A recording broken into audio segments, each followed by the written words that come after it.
What up? At UCLA, hang on.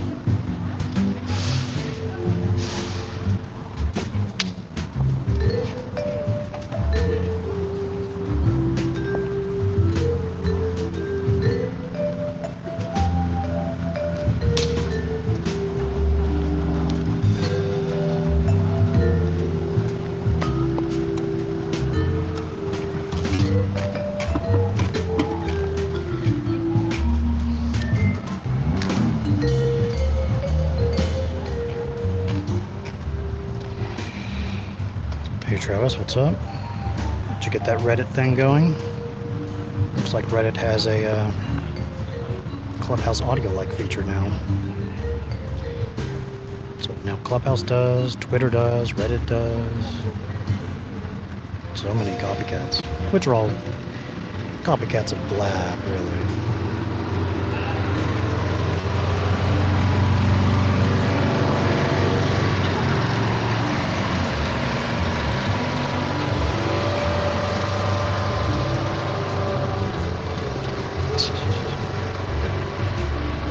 Nothing is yet to get to the level of Blab yet.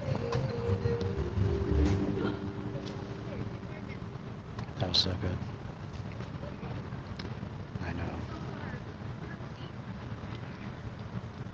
Alright, so yeah, just hanging out here. Nice day here at UCLA. What topic should I put on the board?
Oh, really? Up in San Francisco area? Nice.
Sharing the link around.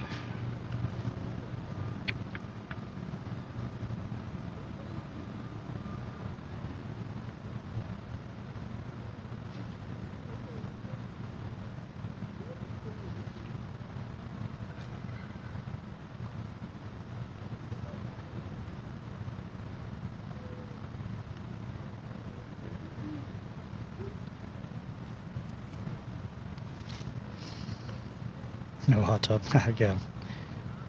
I'm not exclusively streaming on Twitch, so I feel okay about that. Hello, Trekkie girl? Okay.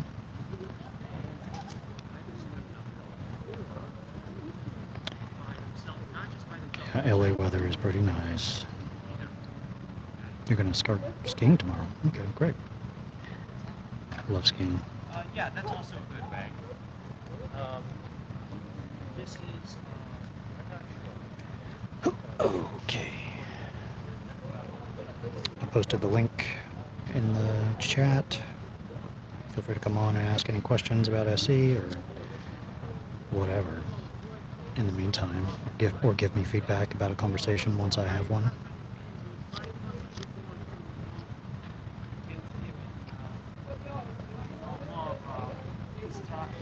That would be nice.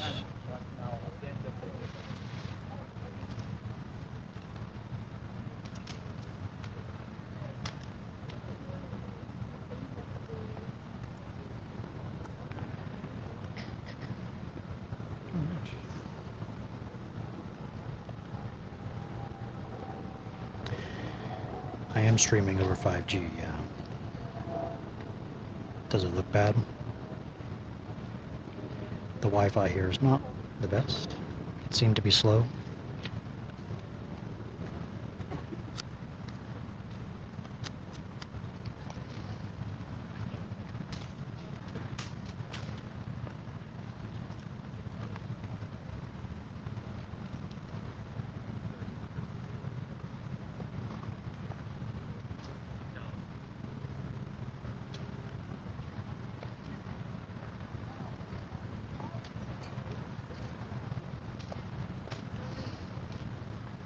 Cool. Yeah, the reception is terrible at Runyon Canyon. Thanks.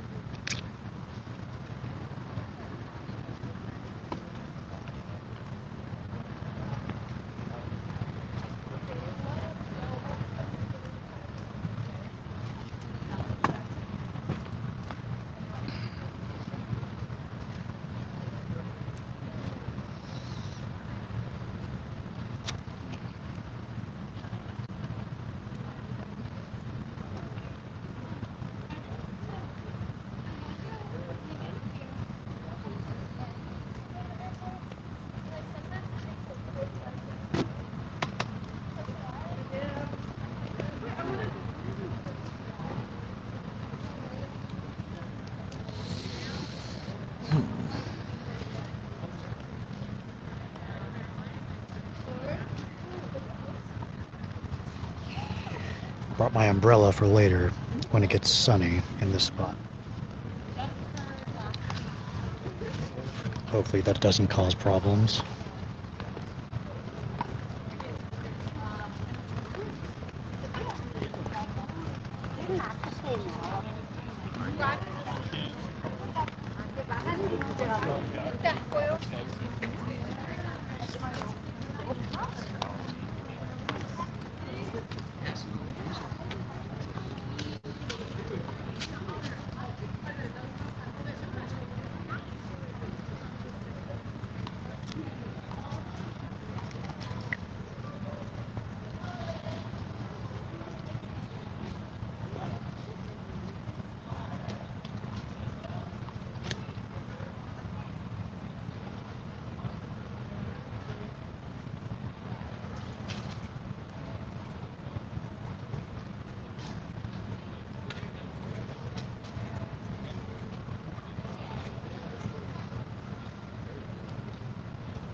No, I'm not. I'm vaccinated. It's outdoors. It's good enough for me.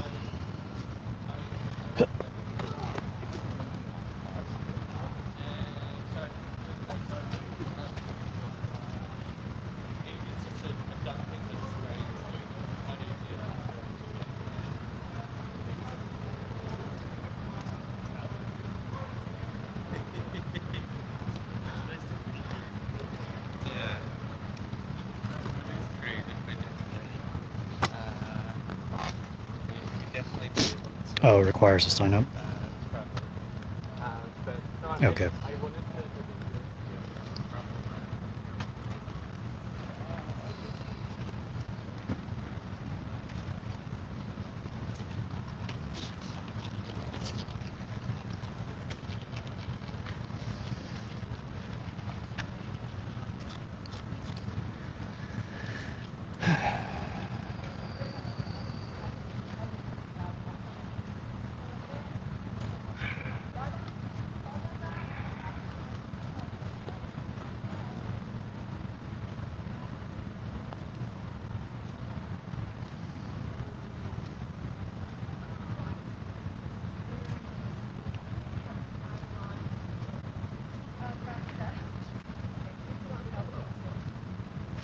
And then it's like, um,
AFK.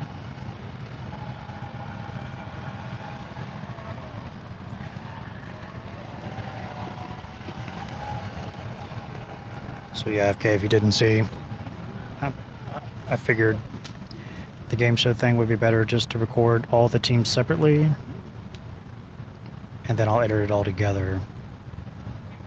That seems to be better anyway, because people can do it on their own schedule. I can get more people. Speaking of, if you would like to join my new game show, feel free to post your responses in this Google form, and you can potentially be on a new game show I'm working on.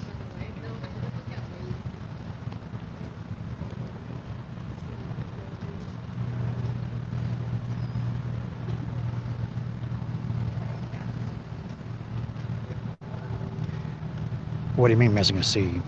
What does that mean?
The SE course has not been released yet.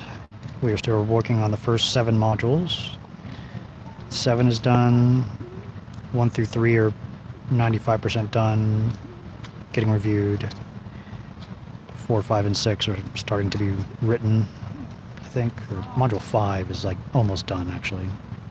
Maybe 80% done out of 20 modules or so. So it'll be a while. We'll probably release some early next year at some point.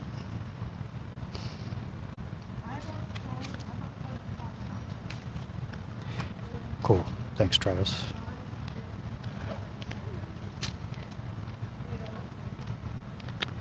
Oh, I see. I see.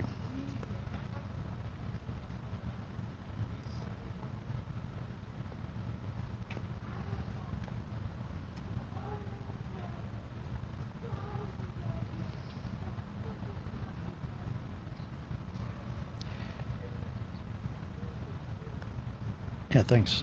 On the Street Epistemology Twitter, we share a link to the SE course status, Asana Gantt chart, so you can see the status there.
People's choice in like topics for the conversation, or what do you mean?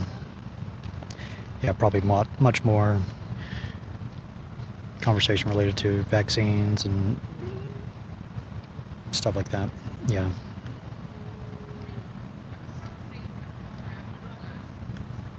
Yeah, probably not as many. Still not too bad.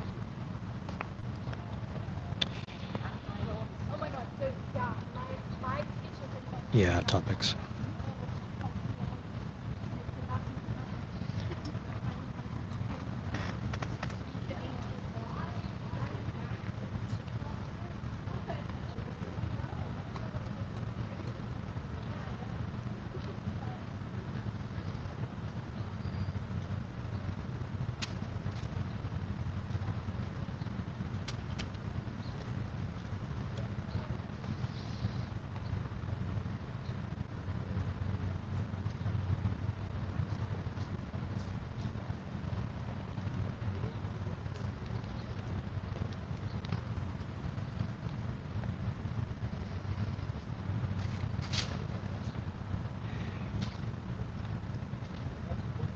I now have 5 magnetic blocks and 5 plastic blocks for each reason, potentially, to weigh. I think that's a good number.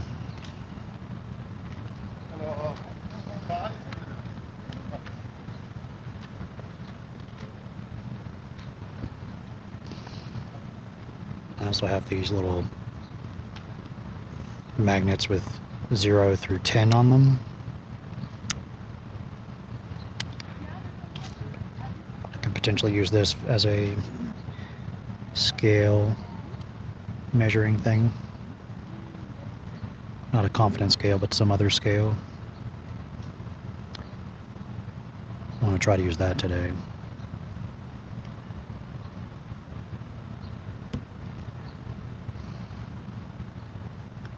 Still got the Tic Tacs. Any alternative things we could use for the objective truth test.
Okay, yeah.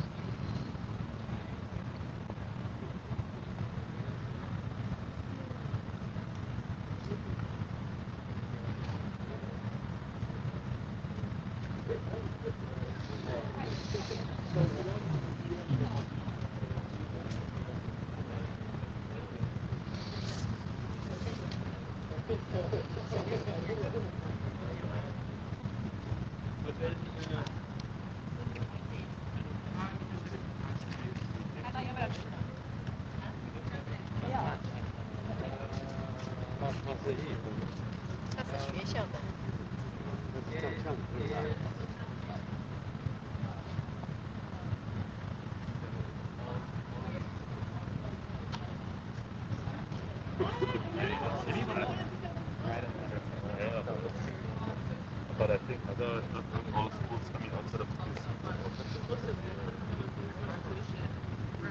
There's just a lot of being invested here. Like if you grew up in college, I mean, like I'm from here, like as much as our high school here, and like that should all be going toward, stuff. But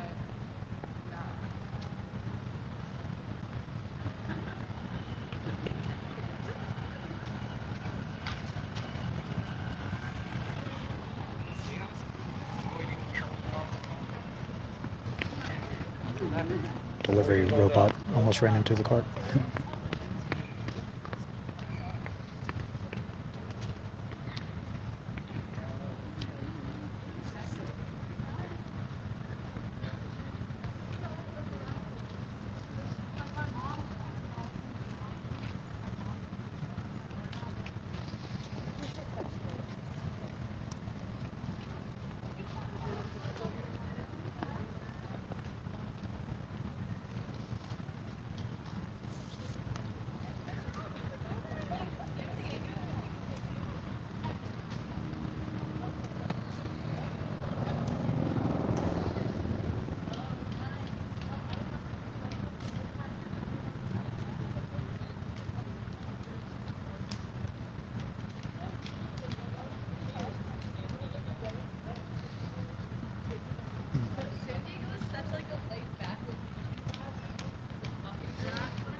Hello. that's actually so ridiculous.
that honestly, like.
Nice shirt.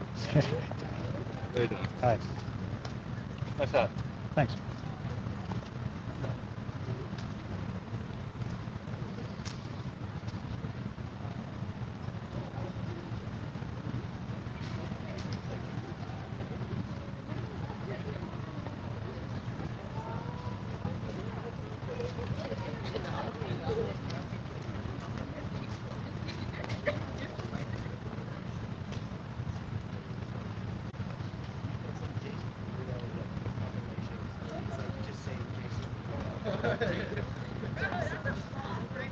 Actually, that was my favorite one. Like, I kind of like, I would sing along with it. I'm like, oh, this is nice. But then, anytime they did, what's it called? There was like this laughter.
Haha, yeah, it is.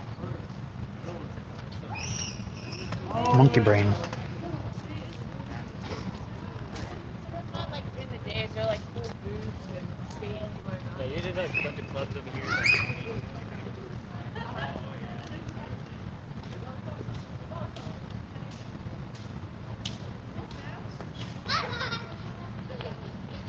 Sorry.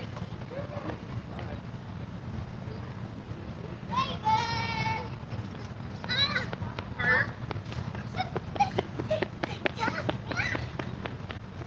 You see like expensive equipment.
绝对就已经是老师。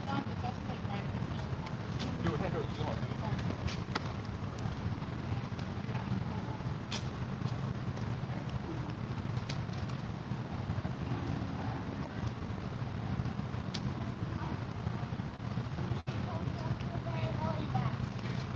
But it has to go that way.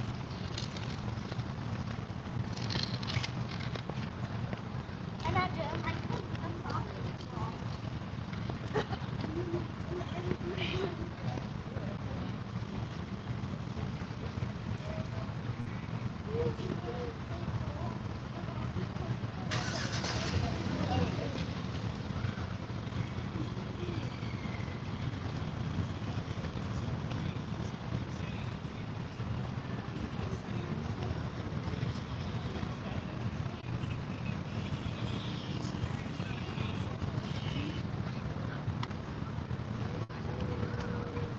Hey, Jeff.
I was reacting at first to the carpet. That's like a comforter too, isn't it?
Oh, yeah.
Bye. Happy Thanksgiving.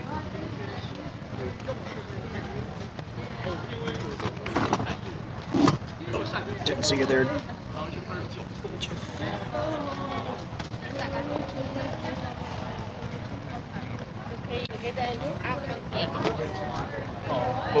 Hey, Jeff. Hey, hey, Reed, how are you? UCLA here is a really diverse population. It's really big. Can you hear me okay? I can. Can you hear me?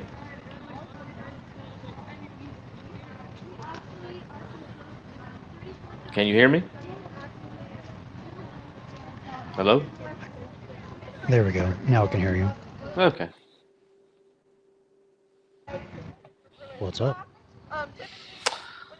Thanksgiving Eve, having my favorite beverage of choice. So.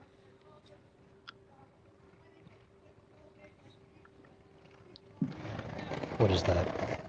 Stella Artois, beer. Oh, nice. Yeah. Just beer. Belgian lager. Yeah. Hey, I've really liked the review videos that you guys have been doing. It's been very, very good. Thanks. I've really enjoyed them. Yeah, I like to do them too. I think it's one of the best ways to help show what we're trying to do rather than showing a bunch of conversations where people could get mixed up about the topics themselves. We're about more conversation and the way to have it. Yeah. Certainly it's a learned skill to some extent for sure. Yeah. It was kind of an aha moment for me though. I can't recall if I think I stumbled upon Anthony Magnabosco first and then read Peter Boghossian's book, or it may have been the other way around, but it was about the same time. All in early 2020. So this has all been fairly new for me. Yeah. Nice. Yeah, I don't know what it is about the SE method that just seemed to click with me. I really enjoyed my conversations. I've got a flat earther lined up. He's a friend of mine, actually, really smart guy, and he's actually knew one of the foremost. If I can remember the guy's name, he's like one of the big flat earther guys that does all the flat earthing stuff. And Mark Gerber or Mark Sargent? Maybe. Really? That's huge if it's Mark Sargent. Okay, it may be because he said he knew this guy and he's been to these conferences with him. And he texted him the other. Let me see. Let me look through my text message. He said, I don't know if he gave me the guy's name, but so anyway. So I said, so he's willing to come and have it, and he's going to let me video it for my YouTube channel. Having a conversation with him. So I've been really kind of prepping. Let's see, what did he say?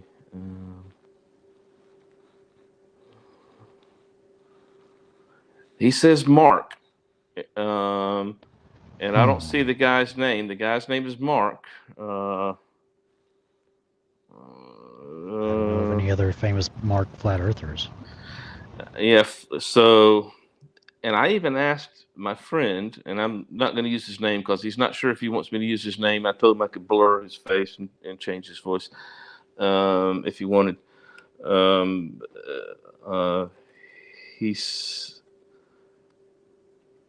Yeah. So I asked him if any of the other people that he knew that he's been to these meetings with or would be willing to have a conversation. So I may have an opportunity to have some type of an interview with some other people as well. So I'm looking forward to it. So I'm going to set something up here at the house with my cameras and try to sit down and have an interview with him. And I did a partial with him the other night. He just came over and had a beer with me, hanging out, and I introduced him to what SE is a little bit, and I said, "Can I show you what it is?" And he made the claim about flat Earth, and it went real well. He said he enjoyed the conversation, so I'm really looking forward to this. I'm going to try to get some decent audio and video this time. Get my mic set up. So awesome! Wow, yeah. Any I put pointers a link in the chat to David McRaney's chat with Mark Sargent. Okay. So if that's him, maybe that would be a good video to watch. Okay, I see it. I see it. Let's see. Let me. If I click on But it now, if it is actually him, like we should get a whole bunch of us together and make it like some kind of plan. That's really huge. Okay. Okay. I didn't realize. Yeah, I would love some suggestions from you guys. He wants to come over this weekend. So I mean, Yeah. here's my issue. I'm going like, well, okay. I don't know enough about science to say I can go out and calculate the circumference of the Earth with a stick in my yard, right? So with the shadows and everything. Yeah, so he says, so he's got this. I asked him what's the main reason that he believed it, and he says because of what I see. All right, my dogs are just getting home, so that it might be a little noisy. Sorry, Reed. They just went to the groomers today. The wife just walked in. So he said his main reason for believing was that when you stand on the shore of Lake Michigan, you shouldn't be able to see Chicago on this other side, and you can. And he said all the explanations he's seen, so, and it's. Yeah. And so he got that far, and I said, well, if and I did ask him, I said, if you were to find some information that explained to you to your satisfaction that you could understand it, why that you can see Chicago from the other side of Lake Michigan, what would that do to your confidence? He said, I would probably stop being a flat earther. So I mean, it's just that easy.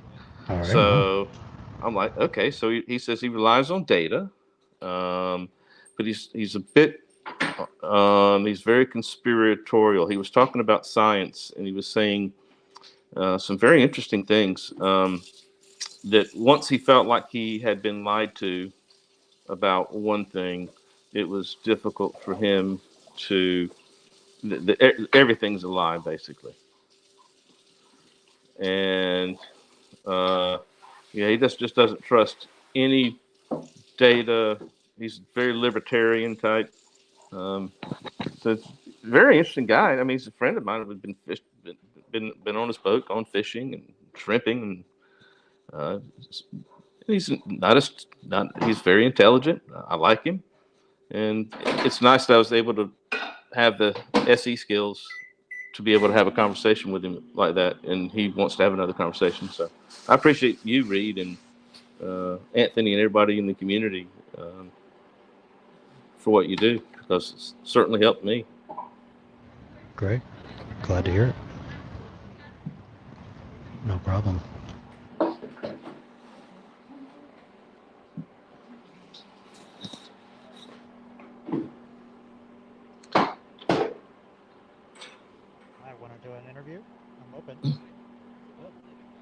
My YouTube channel hobby.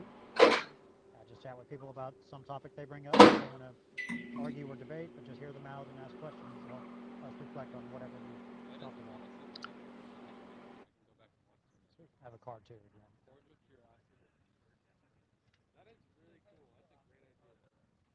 Thank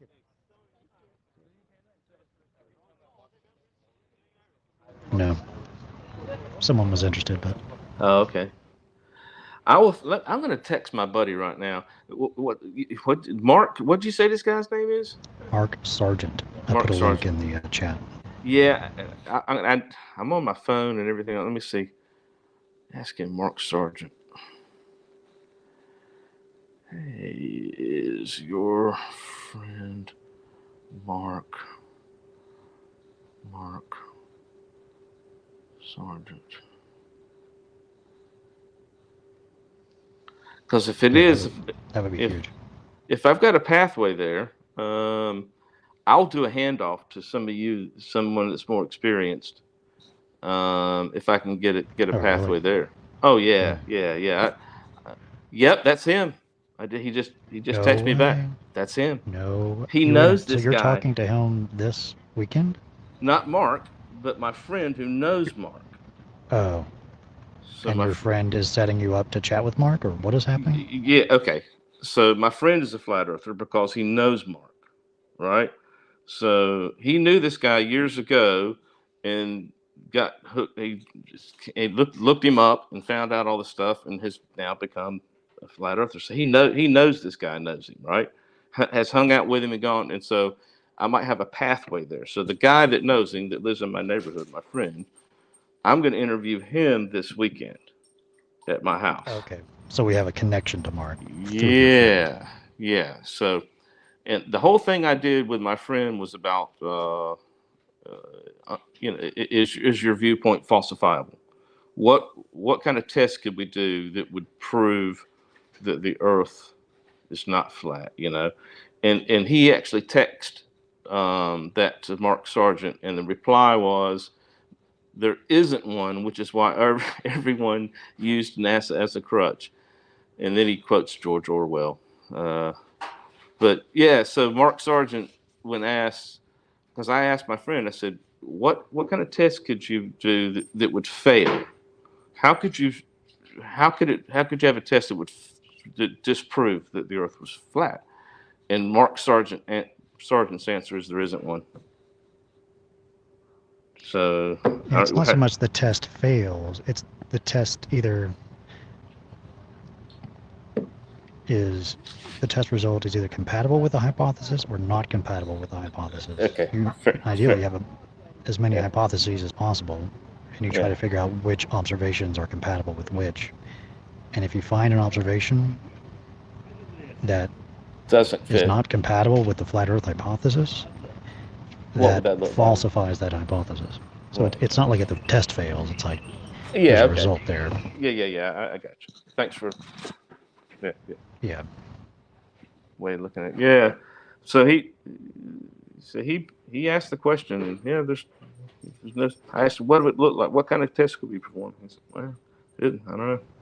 So I think I want to kind of go down that route. And I sent him a link to one of the street epistemology videos, the tutorials you guys did on unfalsifiable. So.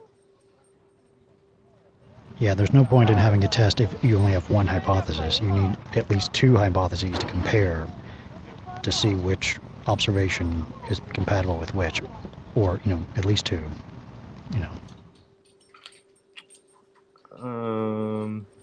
You want to have options available, and then you test the options. But you could also, correct me if I'm wrong, and you can have an hypothesis that says, I believe this to be true, and you do tests to try to disprove it. Yeah. That's not the same thing? Yeah, there's just competing. You have a question, you're wondering about something, and you have a bunch of hypotheses to potentially answer it. And you just go through and. What if you only have one hypothesis? Eliminate. Like what I'm thinking, and the way they're thinking, they have one, right? The Earth's flat. That's it. Well, then there's no need to test if you only have one hypothesis. Right. Okay. But how do I use the SE method to get them there? To help them there's. To realize there's two hypotheses really in the debate about flat Earth. It's flat Earth or the mainstream globe Earth model. So those are the two hypotheses on the table. Really, there's not another rectangular Earth hypothesis or something. Okay, so fair enough. And so you perform tests to either prove. So do you prove it to prove or disprove a hypothesis? No hypothesis is ever proven absolutely. You just eliminate other ones, and what's left over is most likely. Yeah, what's left over after rigorous attempts to disprove it, we go with that one for provisionally.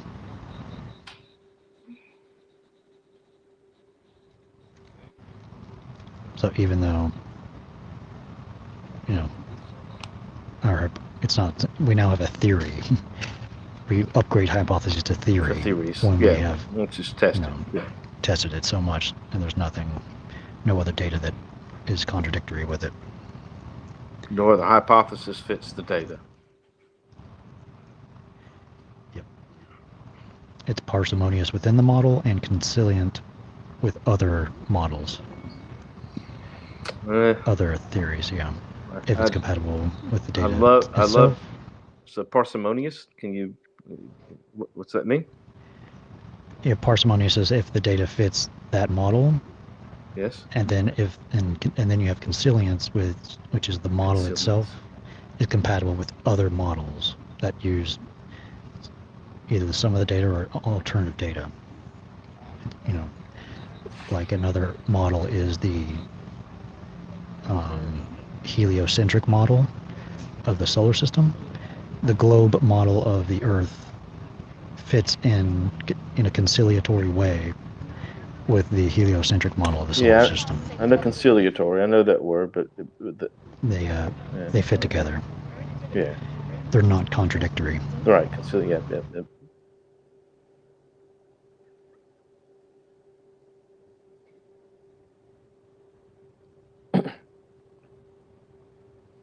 Do you have a degree in philosophy?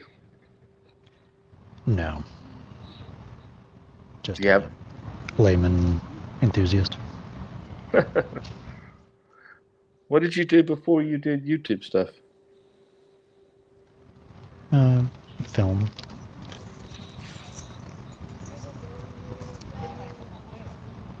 Filmmaking.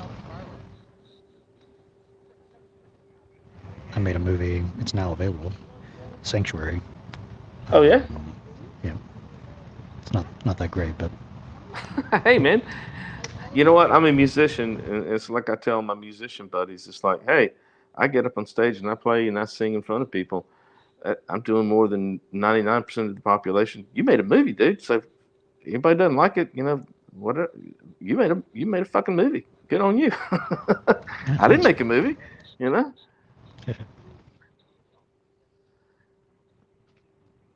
Even if it sucks, hell, you still made a movie. Sanctuary movie. Yep. When did it come out? It was released last year, or okay. Is that when it? Maybe earlier this year. When was it? Yeah, I think it was earlier this year. It was finished in 20. All right, there's a bunch of movies named Sanctuary. It looks shot like in 2011. I see something from 2014, based in Galloway, Ireland. No. What? No, that's not it. After the brutal murder of his girlfriend, Wade Overton. Is that it? Just look up Sanctuary Nice Wonder on Amazon Prime. Oh, Sanctuary Nice Wonder. Okay, I can do that. Wonder. Here it is. Reed, you're a director. Look at you. Hey, man. Kudos, bro. Thanks. Yeah, man. I never made a movie.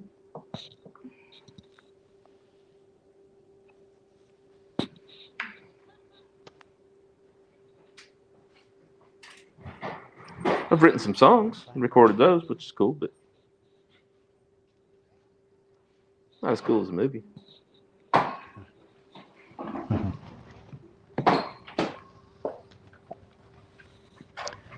Well, not getting much luck today. Yeah, it seems that way, man.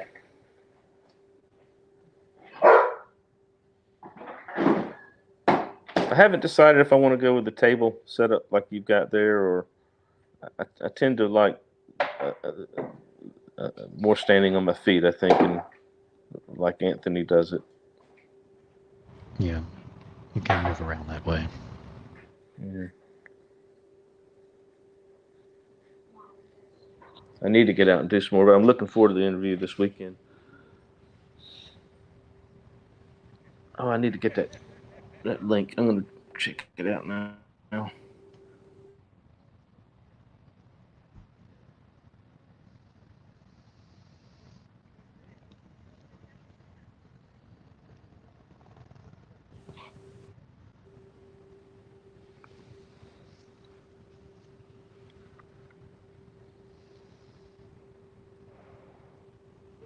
I can't see you now for some reason.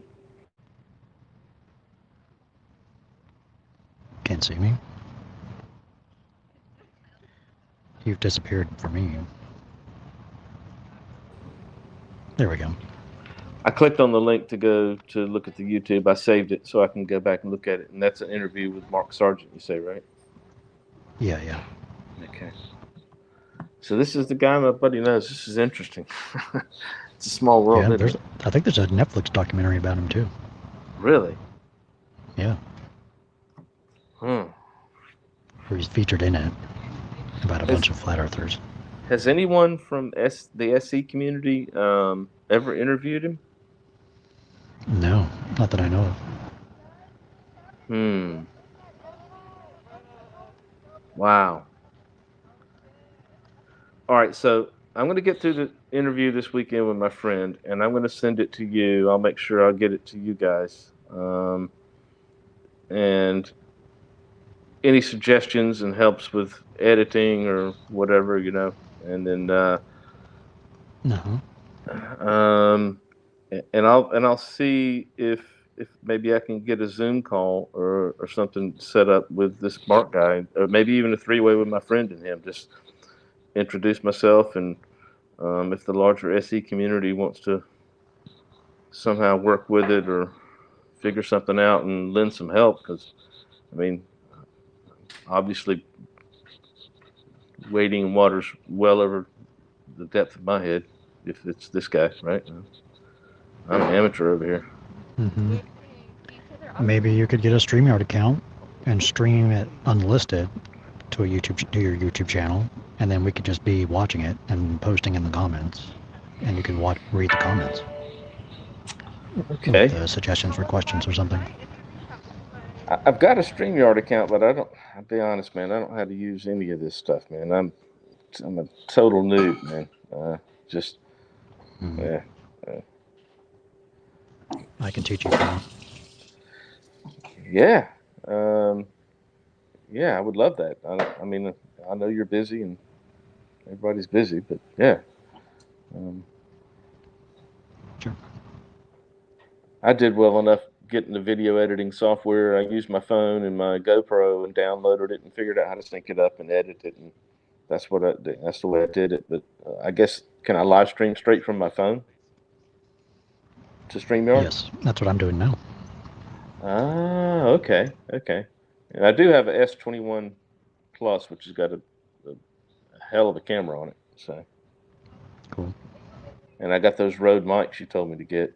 So and those work. Yeah, those can connect directly to the phone. That's right. So you right. can get the audio from that. That's exactly right. Yeah, and I'm going to give him a lapel mic, and I'll have the other one, and I'll do that.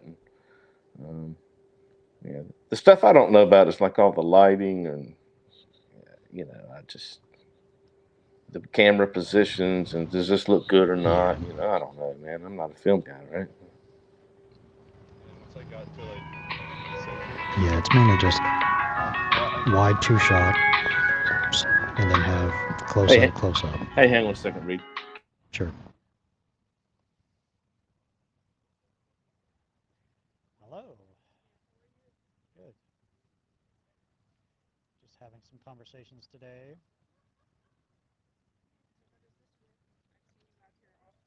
I'm just open to have a conversation with anybody about whatever. I have a YouTube channel. It's just a hobby I like to do.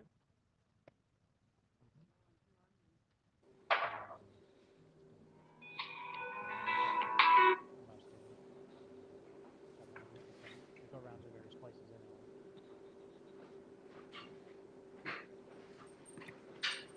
I'm president of Street Epistemology International, and Street Epistemology is a way of having conversations in a Socratic method style. So it's more friendly. It's not a debate. There's a card about it. Various steps of it.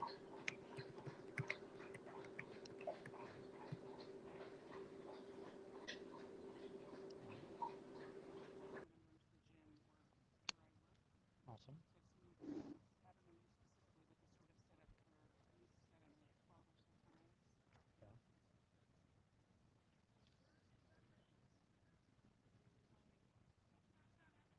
Yeah. Didn't realize how small it would be on the cards when it was printed.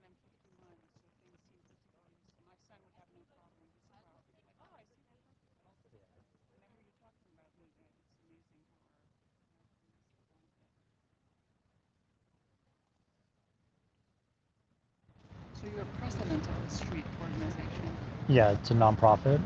How long have you participated? For about 3 years now. That's Mhm. really cool. Have you enjoyed your conversations with people? I have, yeah. Do you have one conversation in particular that stood out to you and is really memorable? Yeah, I think the most viewed one on my channel is probably the best one. Or maybe, probably there's a guy called Dominique. That might be the best one to look up on my YouTube channel. And I'm sure the channel is here. That is on my other card, my channel there. I'll pull that off here. Yeah. So what is the topic of this conversation? I think we talked about the Christian God. Yeah. Topics can run from religious to politics to whatever. Do you ever talk about sex? Sex?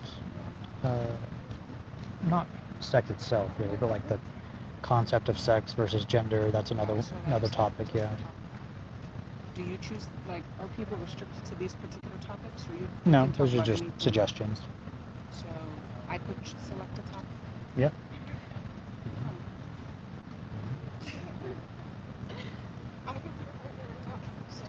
Mhm. Do you have any?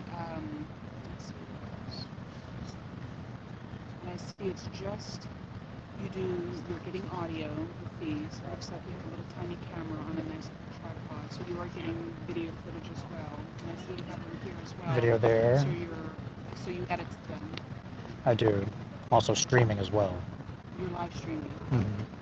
They can't see you or hear you probably, but stream it to YouTube and Twitch and Facebook and Twitter. And it uses this good audio through wirelessly to my phone. Have things ever gotten heated? Like very rarely. Do you take a position? I try to keep my position out of it unless people ask, and I try to ask questions about their position, help them think through it. Yeah. But it's happened. Like, it's rare, but yeah. And I try to stay as calm and neutral as possible.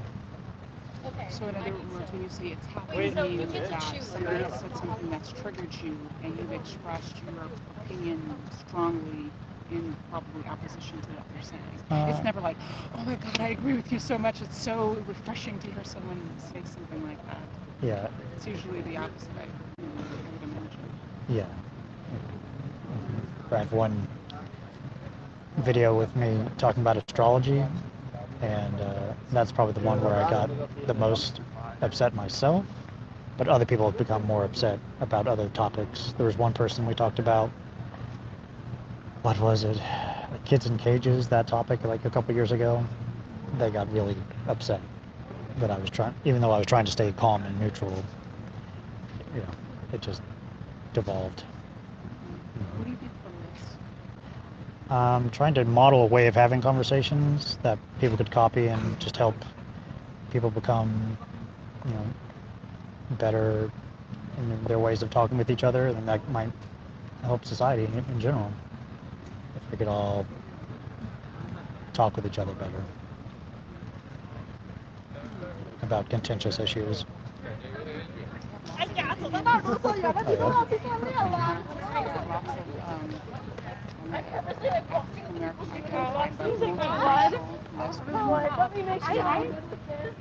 believe in astrology, and I'm very spiritual, and I'm not a Christian, which is unusual. I was born and raised in the Midwest, and so I find that there are lots of tension around talking about race. I think sometimes it's very dichotomous and very simplistic conversation. And then as somebody who's raised by a white woman, who's culturally white but identifies Black and has that experience, and I have a master's in African American Studies with an emphasis in art history, and I'm a visual artist, a practicing artist. And I did a video called Witness to Whiteness. In 2001, I went to the Art Institute of Chicago, and that was the most incredible, I have a white brother as well, but that was the most incredible project for me, just personally as an artist, but also as somebody who's multiracial and thinks about race all the time, because I think we have so much work to do as it relates to not only race relations, but just our understanding and our concepts about identity and why it's still so important to some of us, and to others it's like can we not get over that? So, and I have ideas about that. Those would be good topics. Perhaps one day when I see you, Would love to chat about that, yeah. we could chat about that. I would enjoy that actually. I love your demeanor. You have great energy. I think your idea about modeling and just about giving people an opportunities to have this kind of dialogue is fantastic. So I commend you for your work. I'm going to look at your YouTube channel and check you out. Appreciate it. Thank So you. you have a beautiful day. Me too. And I have another card on my topic board there. Yep. Yeah, that's right. Thanks. I like John's funny. Oh, wow.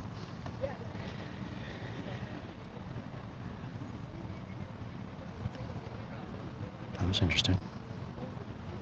Oh, Jeff had to run.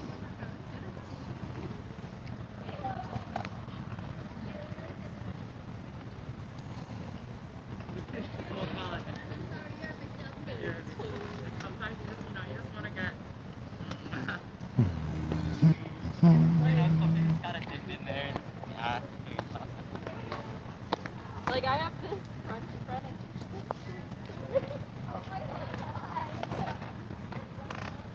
Oh yeah.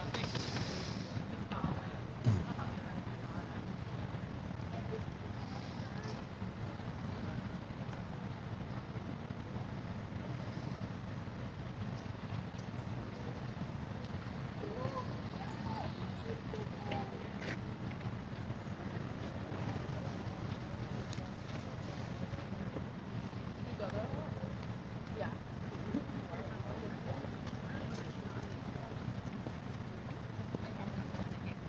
Because I've done that.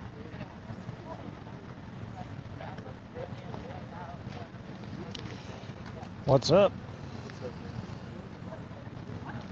Want to do a quick conversation? Awesome, thank you.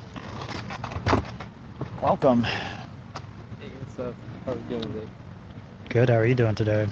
Honestly, it's alright, It's alright. Yeah. Want me to wear a mask? Does it matter to you? Honestly, nah, not really. Doesn't matter. Okay, cool. Want to do headphones? Headphones? I've never done this before. Sure. Thank you for sitting down. Can you hear me okay? Yeah, I can be pretty alright, can you? Oh, hang on, there you go. Now you should be good. For sure. There we go. And just try to squeeze as close as you can. So yeah, let me explain what I'm doing here. First, do you mind if I record and live stream? Is that cool? Nah, I don't mind. Thank you. This thing takes up so much space, so I just have to record at the beginning. So my name is Reed. Nice to meet you. Gotcha, I'm Javier. Nice to meet you too. Javier, not cool. And yeah, are you a student here at UCLA? Yeah, I'm a student here. Awesome, cool. What are you studying? I'm studying political science, actually. Awesome, political science. What Nice. about you? What do you do? I'm just a random guy. I go to various places in LA. I have this YouTube channel hobby where I chat with people about whatever they want to believe, whatever they believe in why. Gotcha. I'm trying to practice this way of having conversations called street epistemology. Never heard of it before, actually. Yeah, there's like the steps there, mainly of it on that card. It's like it's like a Socratic method style where I keep my opinion out of it. I don't want to have a debate. I just want to help someone think through what they believe and why, whatever they want to talk about. And Gotcha. if they want, they can ask me my opinion if they feel like it, but ideally, I Gotcha. just keep my opinion out of it. Go ahead and present a topic then. Yeah, I've got a few topics over there on the board. Did you see those? Or Yeah, so ideally, you bring up a topic, and I'll help us think through it with questions. dang, honestly, I just came in just kind of expecting a debate, actually. Oh, you wanted to just debate? I'm not sure, I whatever can you be- feel yeah, like. I could be more aggressive with my questions. But what's a good topic to debate about that you feel like you want to debate about? I don't know. What do you feel like debating about? I've got critical race theory there. I've got sex versus gender. Just the general question: what's the biggest problem no one is talking about? Religion or politics or astrology? Dang. I don't even know. I don't have a strong opinion about any of those things really, except maybe religion. Actually, vaccine mandates. Yeah, vaccine mandates is one. Want to debate about that? Sure. I'm open to debating too, if you want to do that. I don't know. Just I don't know. You're leading this right now. I just walked in. Let's see how it goes with street epistemology. It usually goes better than debate. Gotcha.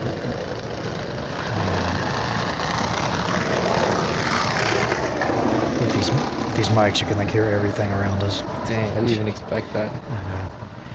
So, want to talk about vaccine mandates? Sure. All right. What's a good question around that topic to focus on? I'm not sure. Probably like just the general premise of should they be a thing? Should they be? Should vaccines be mandated in the first place? Yeah. It's probably like a general question. Maybe like should Los Angeles have a vaccine mandate, I feel like or should the should anywhere have a vaccine mandate? I feel like don't we already have vaccine mandates though for just like general things, just like tuberculosis, not vaccines, but like obviously like precautionary measures against infectious diseases like the flu or like tuberculosis or like mumps and measles or other things that have been eradicated by now, just like smallpox and just the chickenpox. Chickenpox is kind of recent though because like I still have like siblings who have had it before, and plus those things probably still exist in other countries, but probably just not in the United States just because it's like a developed nation. And I feel like we're kind of just regressing in the terms of people who are like refusing like vaccine mandates or just like are pushing against it just because like they're doing so on the premise of personal freedoms. But I'm pretty sure it was long established that personal freedoms shouldn't like digress or like transgress upon the freedoms or be really like a danger to other people. Yes, some people's personal freedom causes a danger to others, and there's a trade-off there. Yeah, I feel like there was never, of course, like the Constitution always like prioritized like personal freedom, but it's never been at the expense of other people, and that's what refusing like a mandate would kind of be, just like it would be projecting on other people and just putting other people in danger, you know, just as like, because if you're obviously like an infectious person going about your daily life, you obviously like become a public danger, you know? Yeah. Should we focus it on just the COVID vaccine mandate, or just vaccine mandates in general for like any of the major diseases that have a mandate? I feel like most of the controversy just like surrounded the COVID one, so probably should just get started with that one, just because like the main thing right now, it's like what's affecting, you know, it's just entirely new to everybody right now, and that should just really be like a priority, because like obviously we've had the flu for hundreds of years and know what, you know, the flu does, even though we come out like a new strain every year. But with COVID, it's just like it's something entirely new, and we just really don't know what's going on, or it's like long-term effects, you know. So it should be just like, I feel like it would be common courtesy, just, or like a civil duty, just to be, you know, just to do your part and just protect everybody else too, because although some people claim that it's like not, you know, real, I don't think you really argue like the statistics either about how many people have died from it. Like obviously some people are like, oh, you know, my buddy died in a car crash, and they say it's a COVID death, but then you can't argue with like the statistics worldwide about how many like your friend died in a car crash and they labeled it a COVID death. No, or some you've heard that. Yeah, I've heard that story argument so many times. Okay.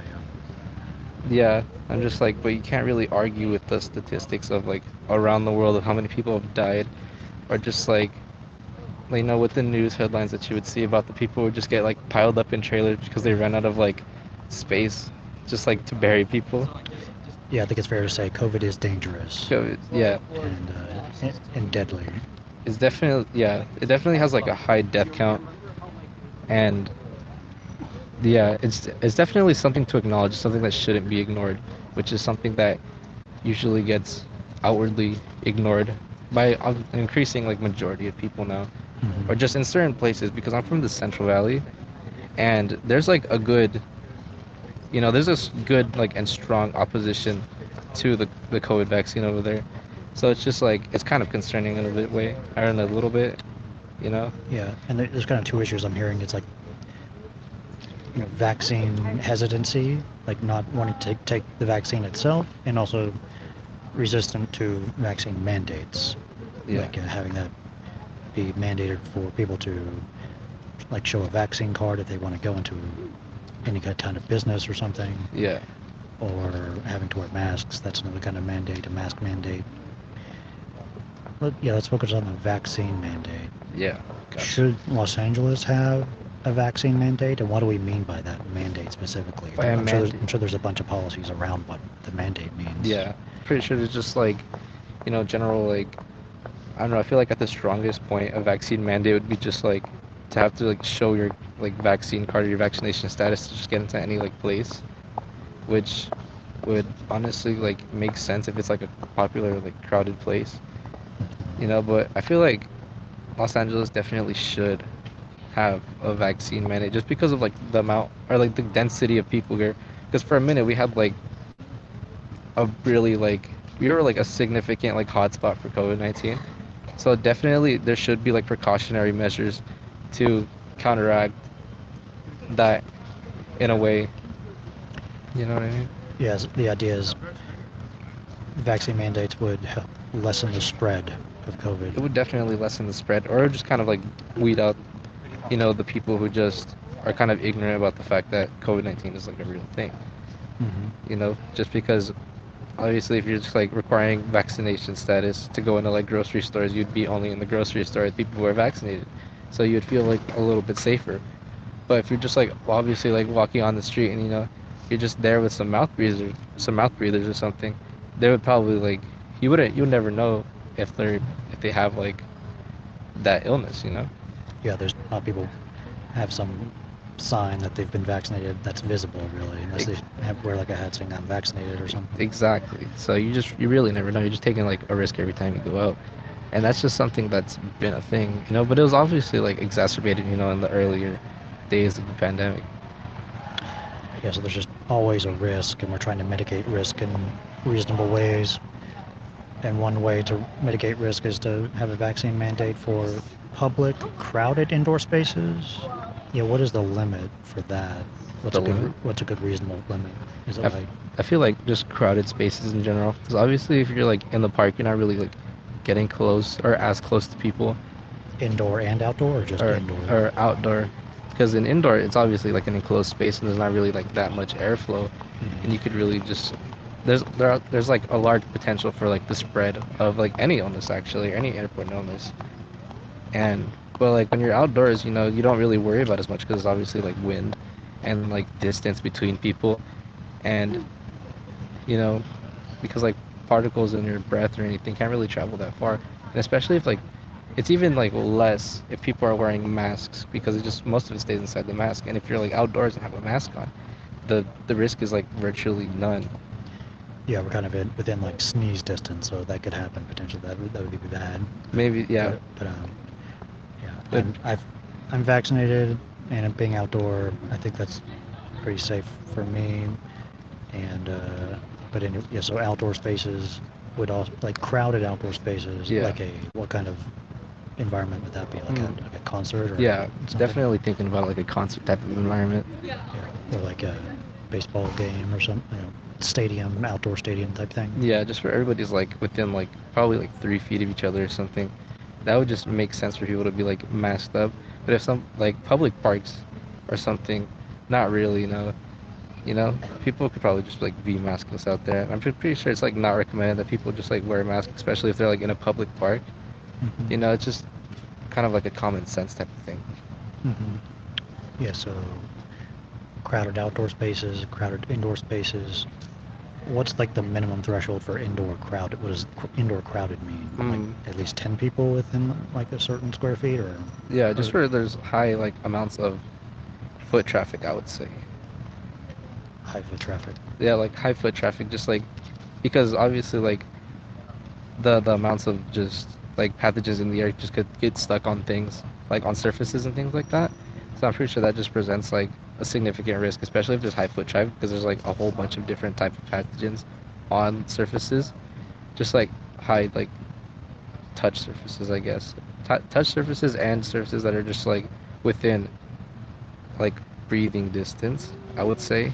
I wouldn't exactly know how to like label that, but just there's a lot of breath exchange and things like that, such as like the aisles of grocery stores and things like that. Obviously people get close to products to just like read them or just hold them, so that would be like kind of just sort of a dangerous space.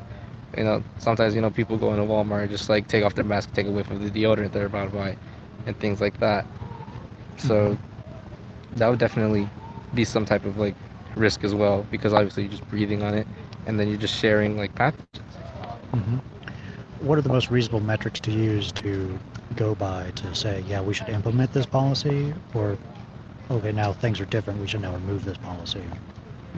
Just probably just the amount of people who are infected in an area would probably just be a good sign if the policy is working, and then that they could just remove it.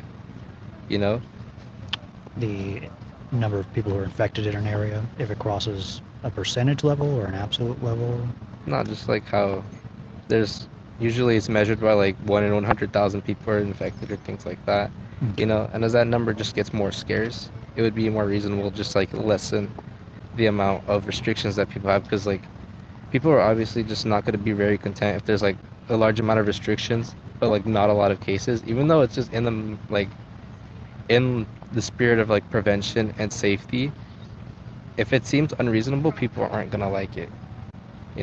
Just like if it was mandated that you had to wear a mask outdoors all the time, even if there wasn't people like around, you would just feel implied or just encouraged to disobey such things. Yeah, restrictions need to be reasonable to expect people to follow them. Yeah, because if there's no like logic or reasoning behind it, people just tend to get very rebellious, even if it's like aligns with their views. Even if it is reasonable, people tend to be rebellious. That's true. But it just has to fall within like somebody's personal parameters in order for them to follow it. Yeah, people have different definitions of reasonable, like levels of mandate. Yeah. So yeah. All right. So infection rate is one metric. Any other rates to think about? I don't know. Are there any like other metrics that are possibly like significant? I've heard like capacity of emergency room beds or something. Capacity of emergency room beds. That honestly makes sense, but I've never really like looked into that actually, at least myself. Because there's obviously like there's never really like a surplus of emergency room beds ever, usually, at least in my experience. You're always gonna go to like the emergency room and have to wait like probably a few hours before you get attended, especially in like a busy place like Los Angeles, where a lot of people are just in the emergency room for some reason. So maybe, and I've heard also like basing off of that, like the amount of ventilators available and things like that, in just case of like bad cases of COVID. But at the same time, usually, I think I saw a statistic that said like 92% of those who are hospitalized because of COVID-19 are unvaccinated. So at the same time, it does like fall back onto the central argument if people should be mandated to be vaccinated or not. Yeah. I think about that, where it's like most of the people who are hospitalized are people who are not vaccinated. Yeah. The vaccines are widely and publicly available for free. Exactly. It's just personal like opinion. It's not that people don't have time to go get the vaccine. It's just that they're conflicted with either their party's opinions or they just need to appeal to like a certain side or other things like that. I don't think anybody really cares about what's actually in the vaccine. People claim they do, but then they go around eating hot dogs and things like that, and nobody could really tell you what's in a hot dog either, or just and things like that. Yeah. What I'm learning about is if mainly the unvaccinated are at risk, why need a mandate to protect who from what? Of course. Because the unvaccinated are still part of the general population, and they still present a risk because there's obviously like breakthrough cases in vaccinated people, but those breakthrough cases probably present, and those breakthrough cases of people who get like vaccinated are obviously like kind of contained just because they already got the vaccine, just like the flu vaccine, where if you get it, you probably will still get the flu that year, but you probably get it less hard than if you didn't get the vaccine. But those who are causing the risk to vaccinated people are the unvaccinated, just because they're just a kind of vessel for COVID-19 already, just because they're unvaccinated and they have no protection against it. So they're just kind of vulnerable, and they're just contributing to the spread, Yeah. Can you help me with this? scale, I'm wondering about this. If like 0 is not safe at all, you're at extreme risk of getting COVID. 10 is like you were very safe, you were virtually protected, completely. Mm. It's like, say we had that scale in like a general grocery store. Where on that scale is people, if the grocery store mandates a vaccine, have a vaccine mandate, you can't enter unless you've been vaccinated, and you have to wear a mask. Where on that scale would that policy be for people in that grocery store? I'm pretty sure it would be like on that scale of 10 being the safest. Yeah, like virtually guaranteed to never get it. I'm pretty sure it'd be a 9, just because I usually don't like, I've never guaranteed things. I always like acknowledge that there's a risk of something. Okay. But I've heard that the statistics behind like 2 people wearing masks are like 95% of things are kept within the mask. There's only like 5% floating around. Okay. So what about the store vaccine mandate without a mask? You can go in the store only if you're vaccinated, and you don't have to wear a mask. Where on that scale for that? That's probably just falling around to 6, just because there are possibly like breakthrough cases that people don't know about. So and they a mask is a 3 on that scale. Like it adds 3 in terms of safety. I'd feel like it would add 3. Like if it was like just nobody was vaccinated and they had a mask, it'd probably be like a 3, just because of some people probably just not wearing a mask or just taking off their mask in the store. But if people were just like raw dogging it, just not wearing a mask or being vaccinated in the store, that's obviously just like gonna be like a hotbed of just sickness. That's probably like a 1 on the safety scale. Yeah. Would we expect a lot of infections to take place in a grocery store that had a vaccine mandate but no mask policy, no mask mandate? Vaccine mandate but no mask mandate. Yeah. I feel like it would be it wouldn't be none, but there would be a lot fewer than it would be if their like restrictions were like significantly less. Would it be like twice as much as the grocery store with the vaccine and mask mandate of infection? 10 times, 100 times? Maybe. No, actually, 10 times, 100 times seems like very, it seems like a stretch. But someone would probably have to do the math, especially like regarding the statistics of those who are vaccinated and get sick, and those who, I'm not sure how to exactly explain it, but those who are like vaccinated and get sick, and those who have been sick before, or those who, wear a mask like religiously, and obviously those people who are just vaccinated and don't wear masks and things like that. So it really would depend on the circumstances surrounding it, and someone would really have to just gather statistics around like the certain area, probably, especially because like, a grocery store in Los Angeles probably has more foot traffic than a grocery store in Fresno, California.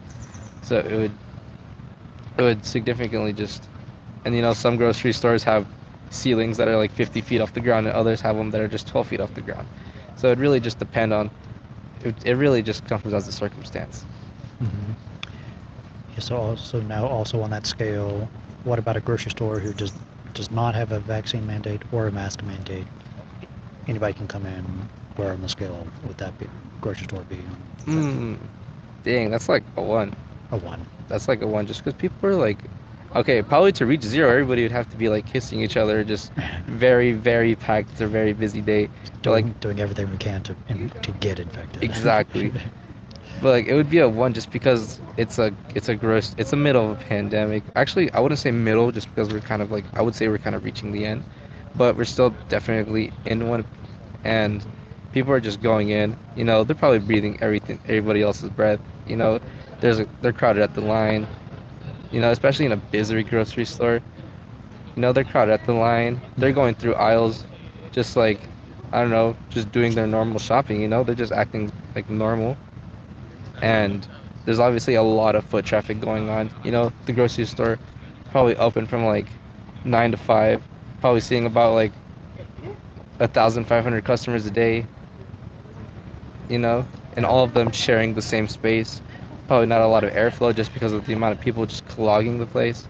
And that's probably just for a small grocery store. I wouldn't even imagine how it would be for like a Walmart or something. Yeah. So okay, you would expect at least like, there's going to be like at least one person out of like 1,500 people in a day probably sick and probably just, spreading whatever they have they're probably going to take a trip around the store. They're not looking just for one thing. They're probably doing their weekly shopping. They're going to be in there for a good while, just like everybody else. And it's just going to be a high risk thing. Mind if we get a focus on a comment from the live chat? Go ahead. They ask, Gerson ask, given some evidence is showing that the efficacy of the vaccine declines over time and the virus is likely to become endemic, how long should we keep vaccine mandates / passports? I actually thought about that myself. How long should we keep it? Probably just, like keep them as in just as a whole, or like and just until, the vaccine loses efficacy. Yeah, I think the key assumption there is like if COVID is endemic, by that I think he means it's always going to be here at some level. If that's the case, how long should we keep a vaccine mandate if we can't? Is there a premise of the vaccine mandate to eliminate COVID eventually? I think or just keep it to a low threshold. Pretty sure the premise of the vaccine mandate is just to. I think it would be just. I think it's just kind of like a band-aid solution, just to like because currently we really have no solutions other than just to get vaccinated and just kind of like have a degree of protection. But it could probably just be one of the, even though it's endemic, it's probably one of those things that can just get smaller over time, just something that we, that you never hear about. You don't hear about people getting like the plague anymore, or Ebola, or just things that used to be common that used to kill a lot of people, like tuberculosis. It probably it's a thing that requires more research and definitely more treatment, because it's still obviously like very new to us, and it would definitely, to get like completely eradicated, to just be a thing of the past, just like other significant diseases like cholera and things like that just don't exist here anymore. It would definitely require a lot of research, but I don't think it would just become like an endemic thing like the flu or something like that. Yeah. If we got to like a 95% vaccination rate of the entire population of, say, California for a year, what do we expect COVID to look like? Like, would it be virtually eradicated in California? Virtually eradicated. It depends on what the 5% does, probably. Just because there are going to be breakthrough cases, and I remember seeing the statistics on the Pfizer vaccine when it first came out. It was like around 95% efficacy, I think. It would just be like one of those offshoot things, like of somebody getting COVID that you don't really hear about anymore, because a lot of people that get COVID are, just like how I said with the hospital statistic of 92% are hospitalized or unvaccinated. You would usually just hear about people who are unvaccinated getting COVID. It would just be, it would be one of those offshoot type of things. You would probably just compare it to like things with similar statistics, just like 1 in 100 people. I don't know. There are other things that it's comparable to. Yeah, a lot of people get hospitalized from the flu usually. Exactly. Is it like 1 in 100 people though? I don't know. Yeah, it's just probably not that. Probably not. But it's comparable to things like that. So it's just something you would probably just hear about, from around the bend. You'd probably hear about your cousin who wasn't like vaccinated and just got sick. But it would be even rarer to hear about somebody that you knew was vaccinated getting it. Yeah. So let's try to focus on this one question for the confidence scale. Should Los Angeles have a vaccine mandate by 2023? Depends on how we handle it by 2023. But should it have a vaccine mandate now? If things are like similar to what it is now, there's like virtually no change. January 2023, should we keep it or remove it? There's virtually no change. I would just wait. So imposing it right now, and then whatever we have now. Yeah. Should we start thinking of removing it in January 2023? Depends on how it's. If there's virtually no change, then maybe, because obviously it's like an unnecessary measure, and if it produces no change, then it would just, just be a measure that would it's just wasteful. It's just ineffectively oppressive, I would say. Ineffectively oppressive. Ineffectively oppressive, and just oppressive for no gain or very little gain. Exactly. If there's no change, it's just would be a useless mandate. It's just one of those useless things. And there obviously should be like more effort just to produce something that, produces more change, obviously. Yeah. More like education around just the vaccine itself. Exactly. Encouraging that type of thing. Yeah. Okay. Gotcha. Sweet. All right, well, Javier, this is fun. Anything else to talk about this? Anything else? No, I think I'll probably get going. Sweet. Well, if you see me again, love to chat with you again about maybe something else. Or what? Or keep talking about this. I like to offer people one of these little puzzle pieces, a squishy, stress ball puzzle piece, red, blue, or yellow. Feel free to take a color. Gotcha. One of these. Oh. Yeah, yeah. I didn't think there was more than one. And you can grab it. If you see me again, you can come back and get another color. Gotcha. To build out the whole set with 3 conversations. Definitely will keep this. Sweet. All right. Thank you for having me. Thank you. Oh, that was pretty great. Thanks. Have a good one. You too. See ya.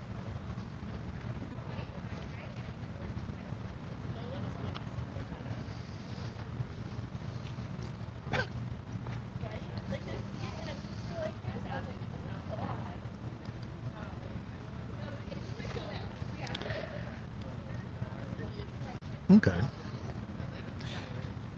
Good warm-up convo, I guess.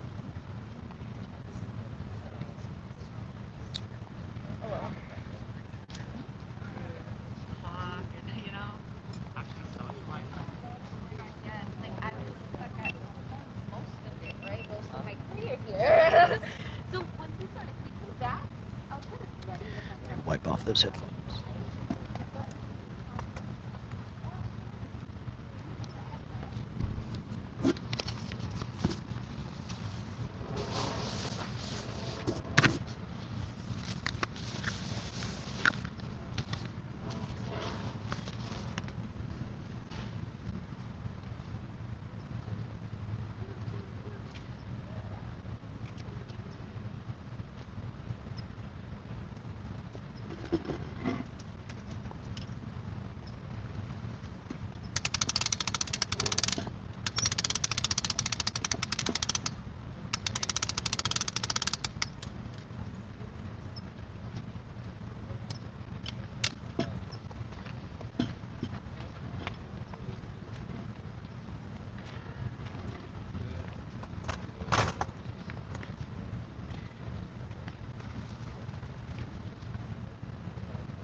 Hopefully it doesn't blow away. There's not much wind.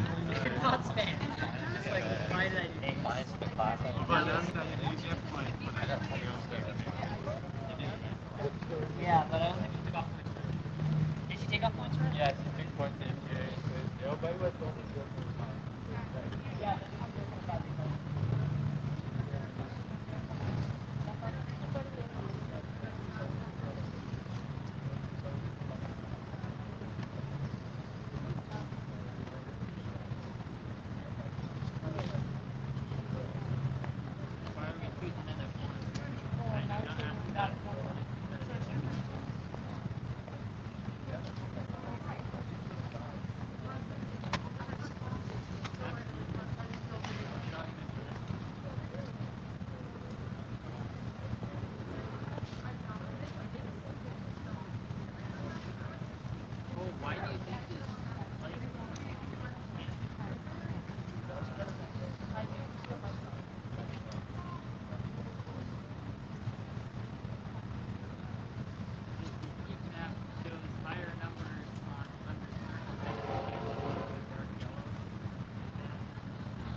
What's up?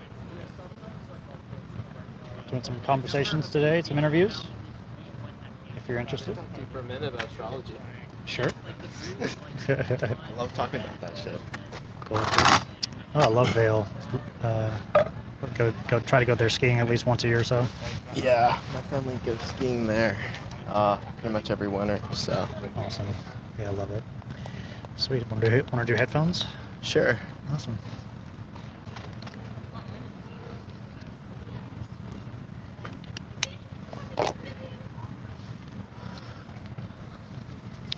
Check to check. What's up? What's up? Hey.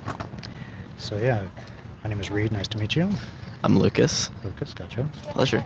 Yeah. Do you mind if I record and live stream? Is that cool? Go for it, dude. Thank you. This one takes up so much hard drive space. I have to record it. Everything else is just recording, but this one I need to remember to press record. It takes up so much space. Technology be like that. Yeah. So yeah, want to talk about astrology? Is that what you want to do? Sure. I mean, I love astrology. I got into it over COVID, and been learning more and more and more and getting more and more confused the deeper I go. You got into it over COVID, so it's a new thing for you? Yeah, I mean, I always knew what my sun sign was.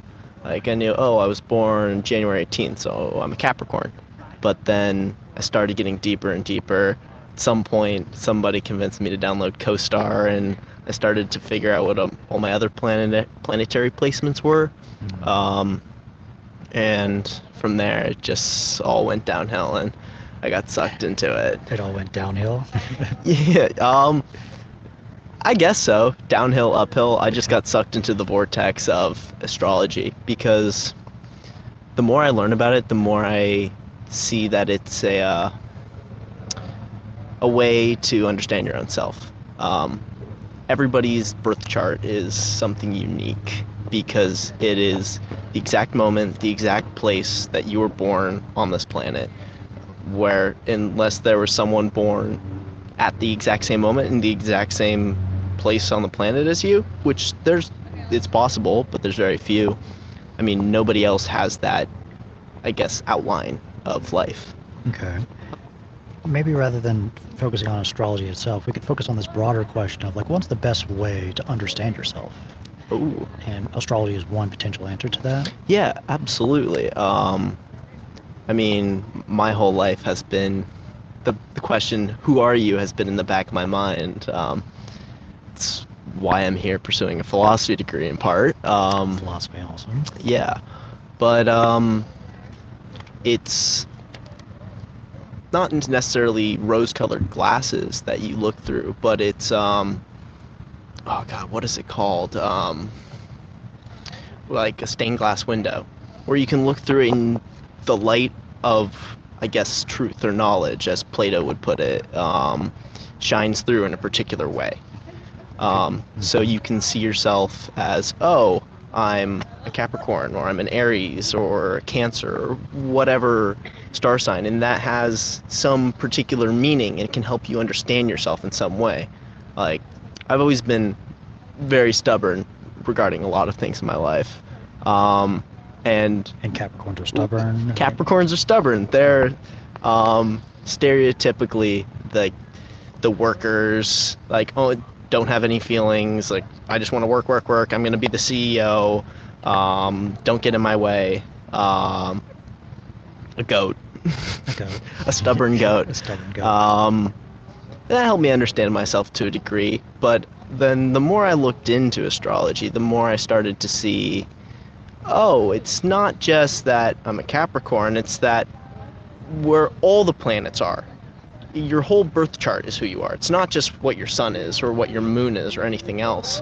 It's all the planets and all of the universe playing into you at the exact moment of your creation, saying, hey, this is where you started, and this is what you've got to work with going out from here.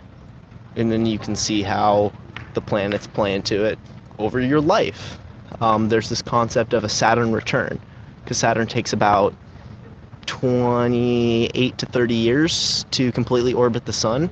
So around the age 30, like, you have what's called the Saturn return, and that's usually a marked point in life where a lot of people start to find okay, I've spent like the first 30 years of my life trying to figure out who I am, what I want to do, and then that's a point in life where a lot of people really settle into a career or start a family and start to go forward through their next Saturn orbit.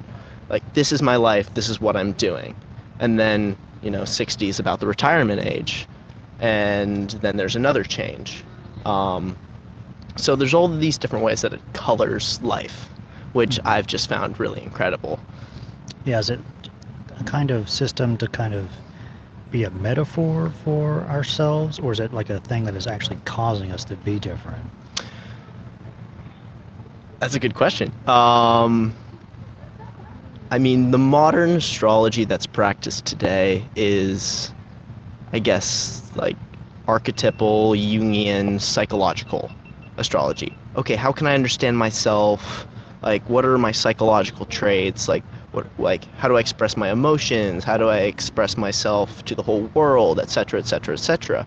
But, the history of astrology goes back thousands of years. The Hellenistic tradition in Mesopotamia and Greece. I was listening to a podcast last night about these things called minor aspects, and they were talking about Kepler. And at that time, astrology and astronomy were one and the same. It wasn't that astrology was all woo-woo and astronomy was a hard science. It was, let's understand the stars and the planets.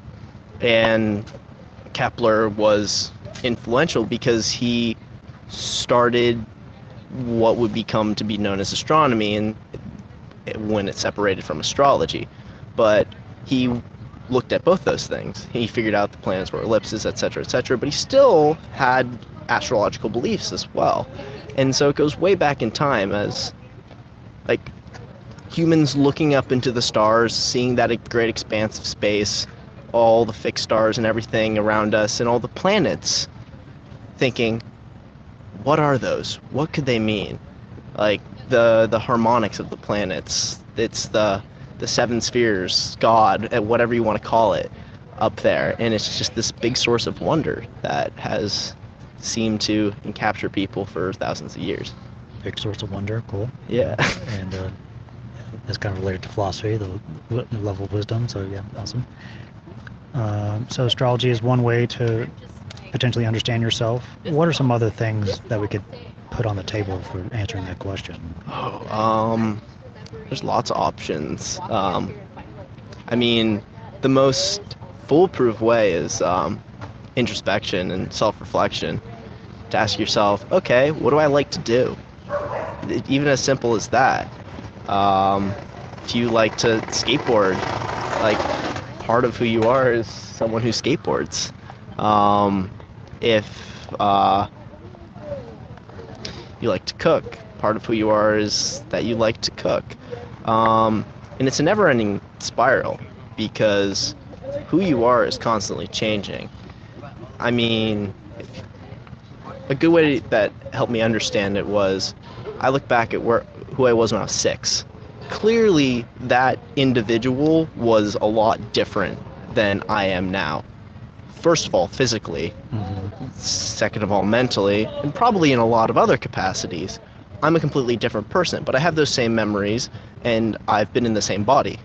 But it's grown and it's changed, and my likes and dislikes have done the same. So understanding yourself is just a constant process of getting down to the root of, okay, who am I in this moment? Soren Kierkegaard in The Sickness Unto Death talked about the two major forms of suffering.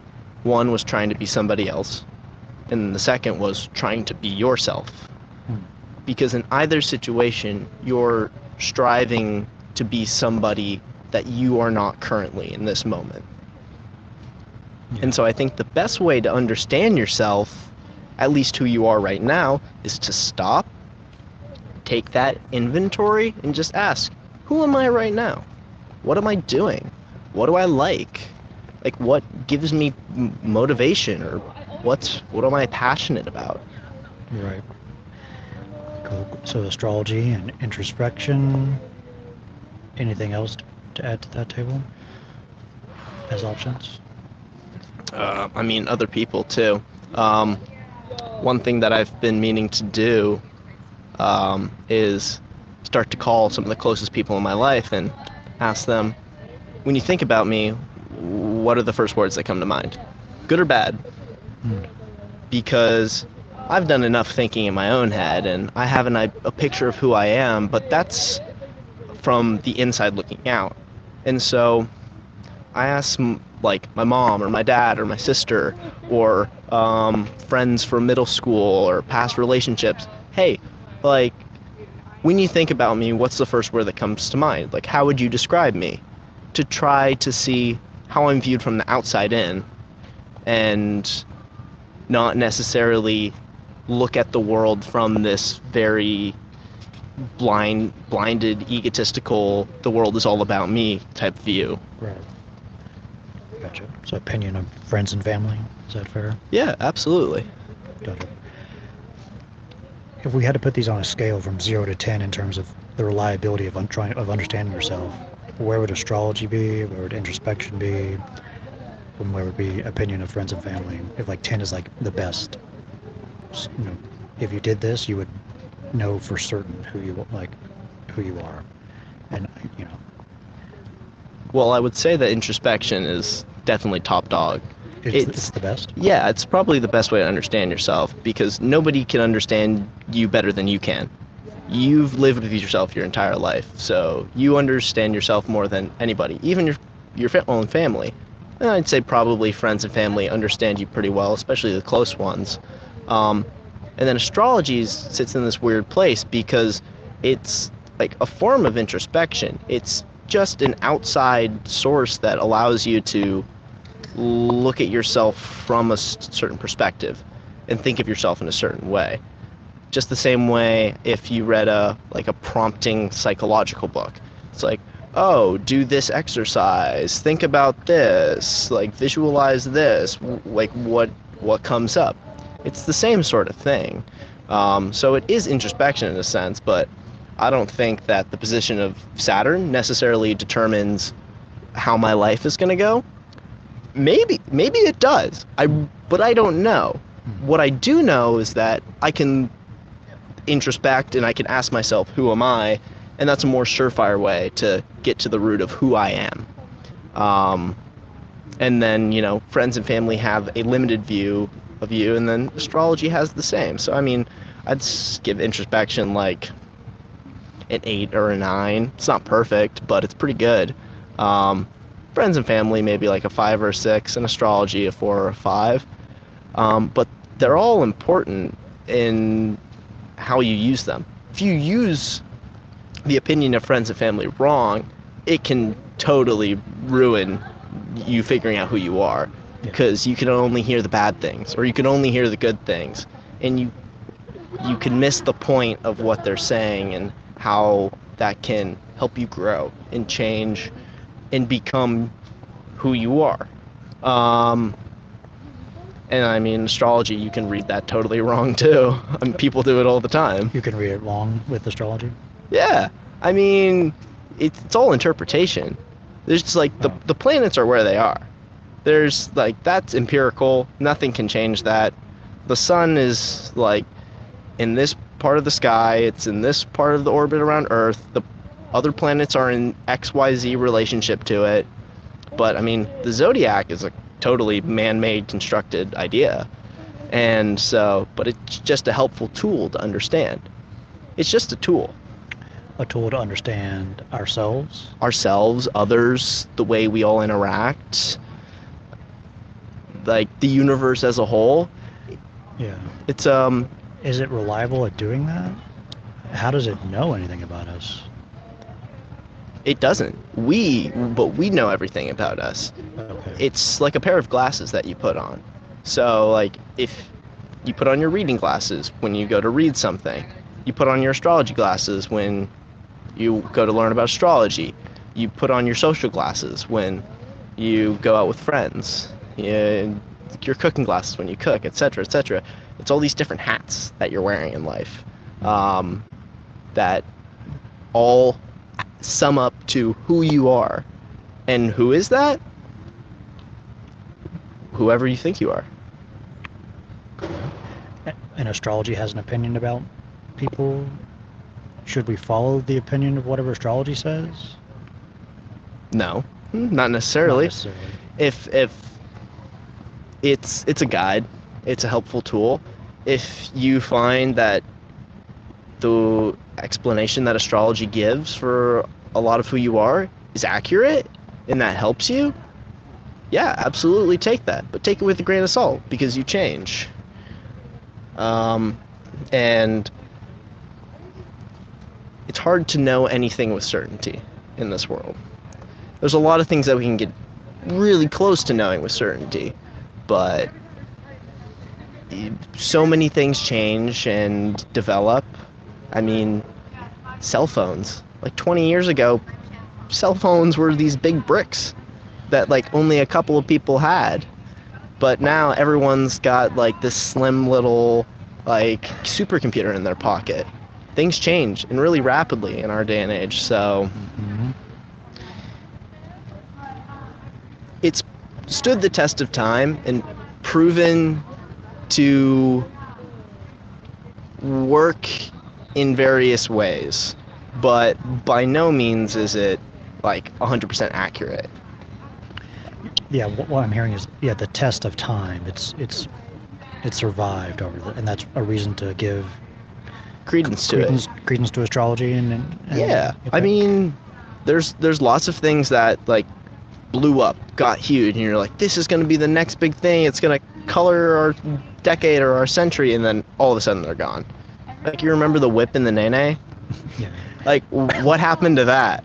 But astrology's been around since like BCE, and people are still using it, and it's still working in sort of the same way that it's always worked. It's just changed over time. Same thing with introspection. People have asked themselves like difficult questions about who they are and what's the meaning of the universe, etc., for probably all of human history. We've had friends and family for probably all of human history. If it ain't broke, don't fix it. If it ain't broke, don't fix it. Okay. Yeah. Maybe. Okay, great. Well, if you see him again, we'd love to continue the chat, or we can keep going, whatever you want to do.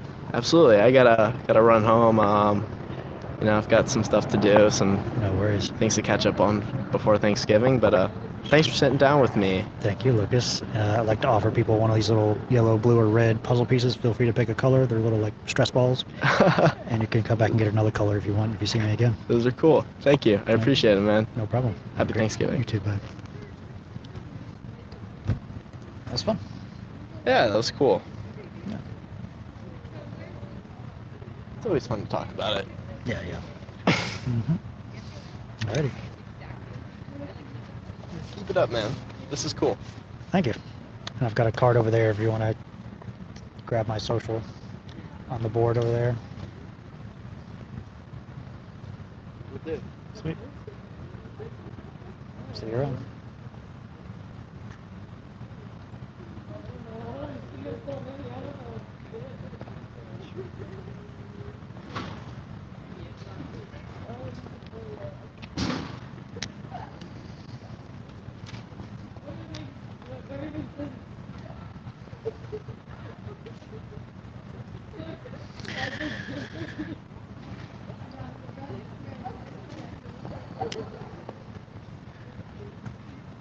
So I tried something a little different there. I tried to frame astrology within the broader question of the best way to understand yourself. That's interesting. Yeah. Just trying different things for astrology.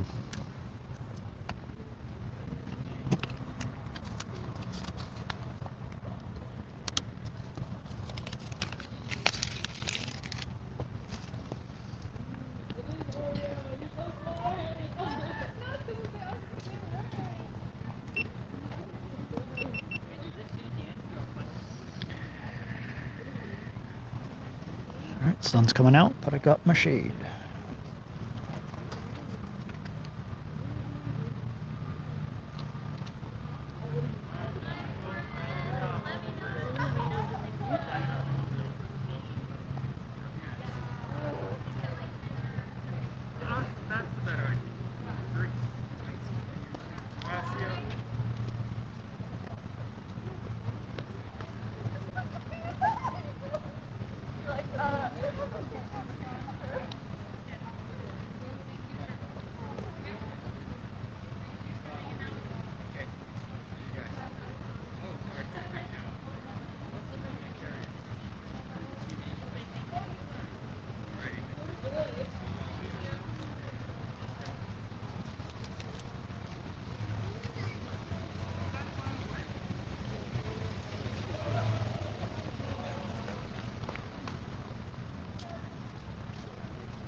Okay.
It was like a bigger group, so I thought everyone, like, there would be way more questions. Engagement, but they were just so small. Like, oh.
house that used to be over there, and then there was like the self-serve sandwich area, and it was all cleared out.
Getting a bit chilly.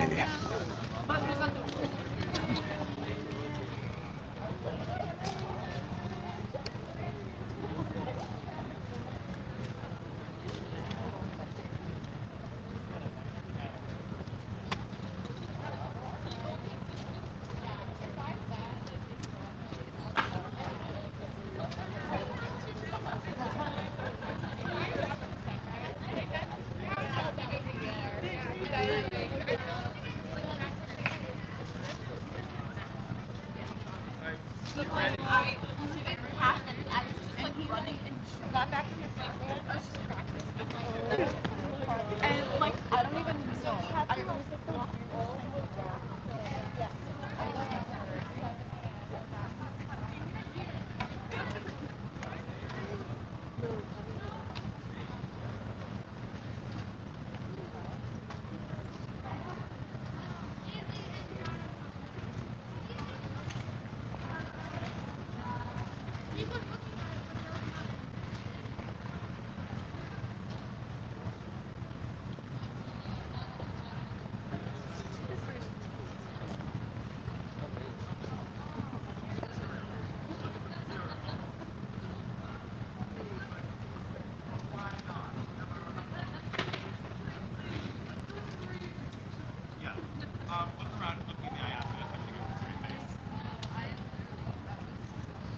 It was just a barrage of questions about that, and then like also asking about like undeclared stuff.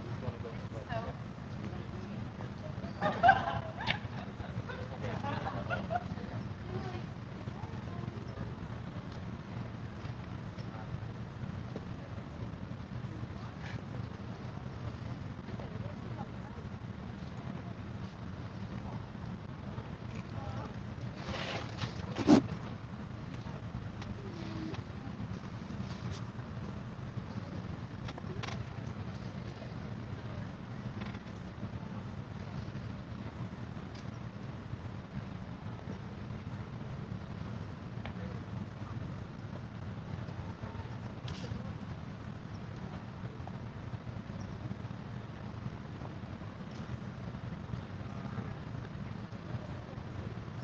Yeah, What are you doing?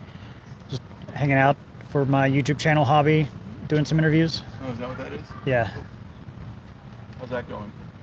pretty good. Got a few today already. What's that? Just got a few today already. So you just interview people for your YouTube channel? Yeah, Just on whatever comes your way, or what? yeah, I'm trying to practice a way of having conversations called street epistemology. It's a Street epistemology? mm-hmm. Yeah, What's your, you got your card? that is my card, yeah. Can I take it? Sure. I'll look you up. Yeah, that's the method itself, and that's my YouTube channel card. Oh, that's the channel? Yeah, that's my channel. All right, cool. I'll look you up. Sweet. Thanks. See ya.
No,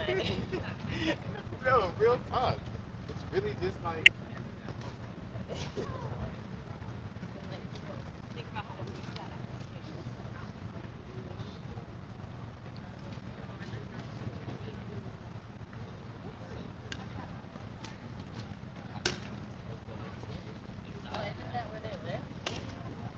Usually, because it's UCLA, but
Yeah.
I think we're back between some directions.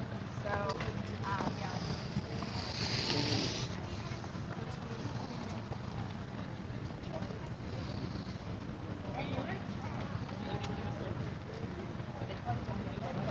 yeah.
Yeah, I have.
Doing some interviews today if you're interested.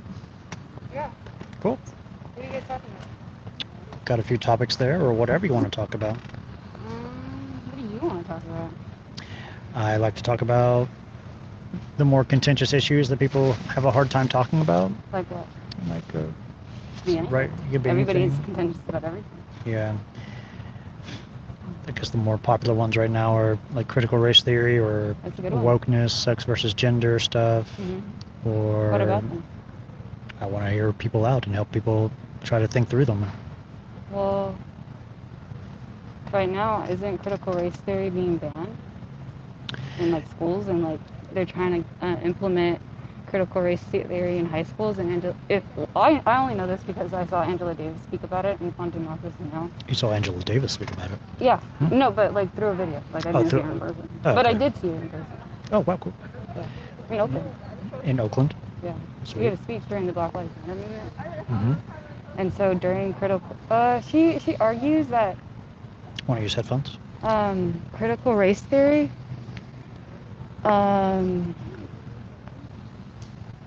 is essential to our learning curriculum because it argues that we have to acknowledge slavery in our Constitution, that slavery was never abolished. Because it's being taught that slavery was abolished with the Civil War, but it wasn't.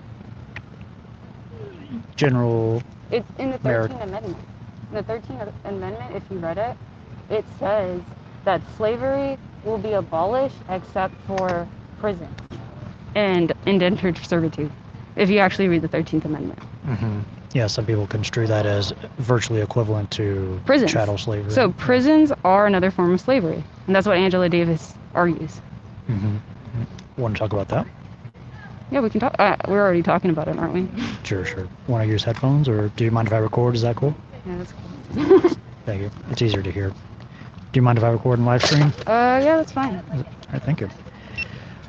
What's your name? You can call me Z. Z. Mm-hmm. My name is Reed. Nice to meet you. Nice to meet you. Yeah, are you a student here? Yeah, I am a student. Nice. What are you studying? Political science. Political science? Mm-hmm. That's cool. Yeah, what are some of your favorite classes so far? The research and the political theory, the political essay in theory. Okay. It's a research seminar class.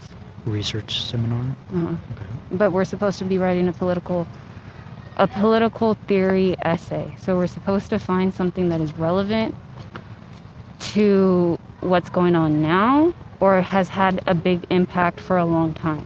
So current events. So it could be anything like surveillance capitalism, social media, homelessness in LA. But mine is on the prison industrial complex and if it can be eradicated completely and replaced with restorative justice. And I've been interested in this topic specifically, and this is finally a class where I can actually do more research on it since my community college days where I took English 7 where we read The New Jim Crow. And that's one of the books that drove me to political science. The New Jim Crow? Mm-hmm. Gotcha. Yeah. It's on my list to read for sure. It's amazing. I have the book if you want it. Well, I think I'll get it. I like digital books. So it should be It should be like one of the most, I feel like, required readings for the United States citizens. Because you have to understand how the laws are in place to oppress black and brown people. Like, jury selection is completely biased. Do you know this? I have don't a know. book. Don't know about it. This is the autobiography of Asada Shakur, and she's a political prisoner. Wow. And she was on the FBI's most wanted list for a crime she did not commit. And she talks about how the events, how they keep bringing up evidence on how she robbed a bank and how she shot this police officer, but all the witnesses they bring, their story isn't credible. The story isn't true, so it's inconsistent. What year was that? Huh? What year was that?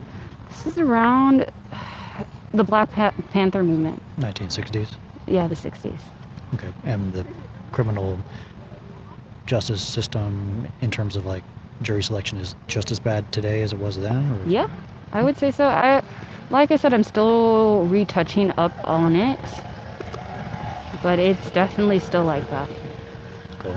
So I'm hearing a lot of topics we could potentially talk about. Mm-hmm. One is like restorative justice. Right. What is it? What is that, and what's the best way to have justice in general? And is restorative justice a specific kind of justice? It is a specific kind of justice. It originated with indigenous communities, so it's actually predating the United States of America, or the creation of before settler colonialism, basically, right? Mm-hmm.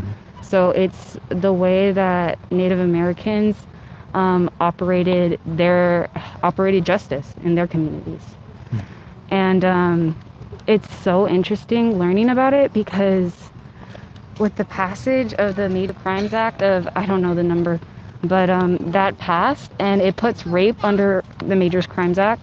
And if you know that the women who are every year most likely to be sexually abused and have the highest amount in rape cases are Native American women. So the Major Crimes Act, it took over the sovereignty of the Native American tribes in handling their own cases accused of sexual abuse. So if a woman is raped, if a Native American woman is raped, she can't go to her own community, her own tribal community to implement the restorative justice process. She has to go through the United States court system. The state Mm-hmm. criminal justice system rather than the indigenous justice system, which is restorative. Mm-hmm. And those are different. Radically different. And you can see how restorative justice already is being implemented in areas like Oakland. So they're already implementing it in high schools because the high school system resembles the prison industrial complex. It resembles a prison. It suspends kids. Is this the claim we're talking about? Should the entire United States move towards a restorative justice Mm-hmm. system? That's the claim. That is the claim. Okay. What is it exactly? Restorative justice? Yeah. Well, I assume because I'm still doing my research, you have the victim, and it's different depending on the cases, right? Because sometimes the person who's committing the crime could be their own abuser. Like you're committing a crime upon yourself. Okay. Like people who are drug addicts, right? Uh-huh. People who are drug addicts end up going to jail, even though what they really need is psychological therapy, right? Mm. They need resources. Because most of the time when we're addicts, it's something in our brains. I have a history of a family of addicts. So my brain is predisposed to be an addict. I can eat eggs for a week straight because I have a brain of an addict. Eggs? Yeah. Because okay. It's not just drugs, it's like anything. Yeah, because I have a brain of an addict. Like I can easily be addicted to anything. Okay. And it's because my family, if you look at them, they're all alcoholics. So we have a history of being addicted to alcohol. But see, okay, when we're talking about restorative justice, let's go back to, let's say this person is an addict. How do you use restorative justice in that way to help get the support they need? Well, we evaluate the specific crime and what that person needs. Is this person a person who is drinking away their problems? Are they poor? Are they homeless? Are they drinking because they have no housing? Are they drinking because they have psychological issues? Why are they drinking? So we bring in a therapist to help solve these issues. So rather than putting people in jail for possessing or using drugs, we Mhm. could do alternative things like therapy or psychological help or stuff like that. Because drugs at the end of the day don't have to always be bad, right? It's just abusing the drugs that deteriorates your life, right? Because alcoholics, instead, like when they're stressed out, they'll go to drinking. That is not a healthy coping mechanism, because then you slowly just get addicted to drinking, because drinking will be your form of coping, Drinking is a form of coping. right? Mhm. So like I said, it's case by case analysis. You don't know what this person, their life, their history, and what they're going through. So we should take a restorative justice approach and use and analyze what's going on. Who decides what should happen for whatever case? Well, in the restorative justice communities, it's usually your own community. The community has to help out these people. It's your own community. Yeah, you go to your community and you have to see, like, your community has to help you out, because who better to know you than your community? Because we're all in community. Is it every like day. by zip code or by what?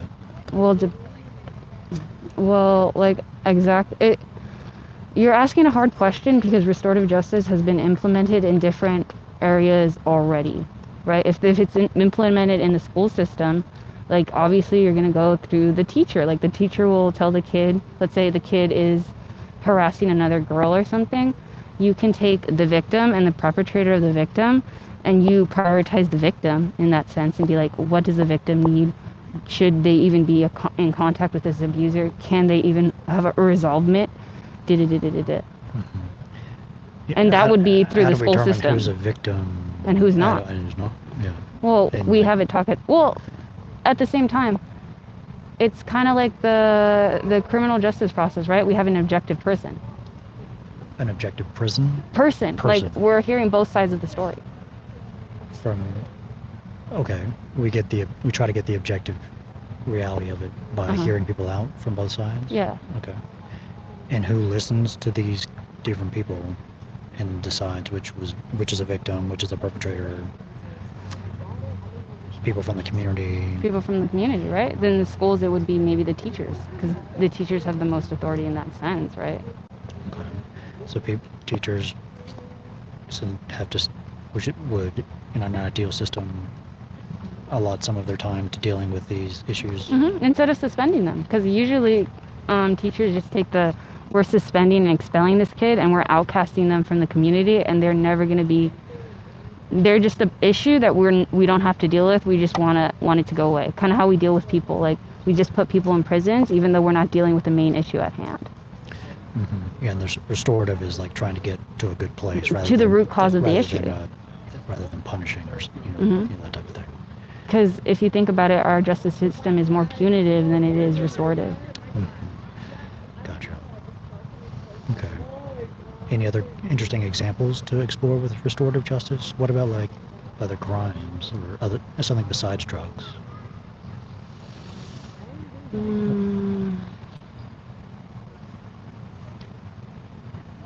Could be anything. I don't know. Like you can even implement it into your daily lives. I would suppose. You can implement it in even your own life. Like Yeah, I would. Yeah, stuff? I would actually want to implement it in my own life, because sometimes we go into places of denial. I think our society neglects our emotional needs. So when we go through a restorative justice process, we want to open up the emotional part of ourselves so we can get to what's really the issue at hand, right? Because sometimes we react on emotions more than we act on logical thinking. Yeah, get to the ultimate cause rather than approximate one. Mm-hmm. Yeah. The real issue at hand. Mm-hmm. Yeah. And another thing we've been talking about is like slavery. What is the restorative justice for slavery of America? And like, I've heard some things about that. Does that involve a kind of restorative justice for the past ends of slavery and colonization? Well, restorative justice would aim to eliminate the prison industrial complex, and I assume even the 13th Amendment, the United States Constitution, It's all about a complete eradication of the system. What does that mean? Revolution. Revolution? Yeah. What does that mean? What does that look like? Yeah. Well, I mean, if we go through a historical approach, we see that most revolutions end up being violent. But does our revolution have to be violent? I don't know. We can have a peaceful revolution if we choose to have a peaceful revolution. We always just look at history and we're like, we always end up fighting and like end up being really violent. But at the end of the day, we can actually just take... We don't always have to choose violence. Violence is a choice. We have free will. If we go back to what's really at hand, let's say all these countries are at war with each other because like the United States is a world power, has the most influence on every aspect of the global world because they have military bases all over. We can go back into what's causing us the most harm, which is right now climate change. We have to stop our carbon emissions. We have to work together, put our differences aside, and work for humanity. But we're not doing that. We're still fighting over power. Still fighting over power. Yep. And economy. And one symptom of that and is profits. And lying in politics. Okay. The military is one symptom of that. Yep, it is one symptom. Because why do we have military bases all over the world? Do we really need it? Or is it just a level of control? We want to assert our dominance in every area of the global nation. Asserting dominance is the main reason for it. United States in particular, because if you look at United States military bases, they have military bases all over the world. Mm-hmm. Yeah, I like this topic of like revolution versus, I think the other way is like reform. Mm-hmm. And I'm hearing reform never works. You're leaning towards revolution. Reform never ever works, because if you look at it, reform is just you're repeating the cycle. You're putting a band-aid to a solution that you need surgery. You don't need a band-aid, you need surgery. Yeah, these two are kind of answers to the broader question of like, what's the best way to achieve justice? Right, exactly. Revolution or reform. And we're saying revolution is the best way? Yeah, because we have to change our paradigm. We have to change our level of thinking. Us as a whole society. Yeah. And you can bring up enlightenment. What, the Enlightenment? Yeah, the Enlightenment period. Because if you bring up the Enlightenment period, that's when people were finally getting in touch with their emotional sides of themselves, right? Enlightenment was more getting in touch with emotional stuff? Yeah, and thinking about peace, inner peace. Look at... I'm just getting into all this, but Nirvana, heaven... This book is really great if you ever want to read it. Okay. It talks about different religions. I'll write down us. It's an autobiography. She's amazing. Shocker. Learn it down. Yeah, I am very interested in that question of like, what's the best way to achieve justice? The revolution or reform approach. That seems to be a bright line that is, a good way to tell which way people are leaning in their politics. But it's not in our control. It's in the control of the elites of, let's say, not to bring... You can name it however you want it.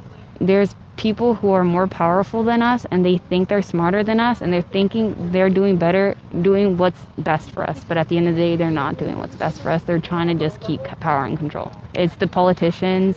It's global military powers, these people who keep us dumb and keep watching TikTok and keep us with our phones every day, surveilling us, surveilling every fucking... I stole this book. You stole? From the UCLA library. There's no censor, actually. It's actually Words of Change Queer, Powerful Voices, Inspiring Ideas. My friend asked me about a book, if I knew any books about queer stuff. And I come from the approach of, I never really liked the word queer. So this was my first time seeing it in the library and saying the word queer. I was like, okay, maybe this is the perfect book for her. And also I'm running low on money, and I stole it from the library. Wow. And I stole this from the library. Nothing scanned. No, there was no alarm system. They just trust people, right? Or do they have a surveillance monitor in the cameras that they keep track of us until we reach a certain point of stealing? Like, let's say I finally stole $600 worth of stuff, and they're gonna finally charge me and be like, hey, we have been tracking you down for this long. You've already stolen $1,000 of stuff worth maybe from Target or from UC. Like, how is the system gonna surveillance us in a way that we're not gonna even notice it's happening? And it's already happening with our phones. Is that not a form of justice to have surveillance for? No, that is prisons. Prisons are a form of surveillance. We operate in our society in a form of surveillance. So this is a way of getting back at like the system. Me, by stealing? The stealing? I guess it's just I come from a family who steals. It's just my natural tendency. In middle school, Okay. I used to hang out with these girls. Let's not name them, right? Two other girls, and one would distract the cashier, and then both of us would be stealing the chips. The chips. Yeah. Why did we do this? I honestly don't know. Why are we naturally drawn to this chaos? You feel you're naturally drawn to it? Yeah, I actually do think so. I think it's when you come from a family of chaos, you're drawn to chaos. It's the way you're raised. The way you're raised. Mm-hmm. Because everything starts from your early childhood memories. People with traumatic past end up repeating their trauma because of psychological reasons. I don't know. Mm-hmm. You've had a traumatic past? Mm-hmm. I did.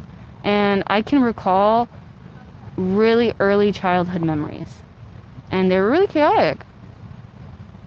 I grew up in a Mexican family, and there was always violence on the TV.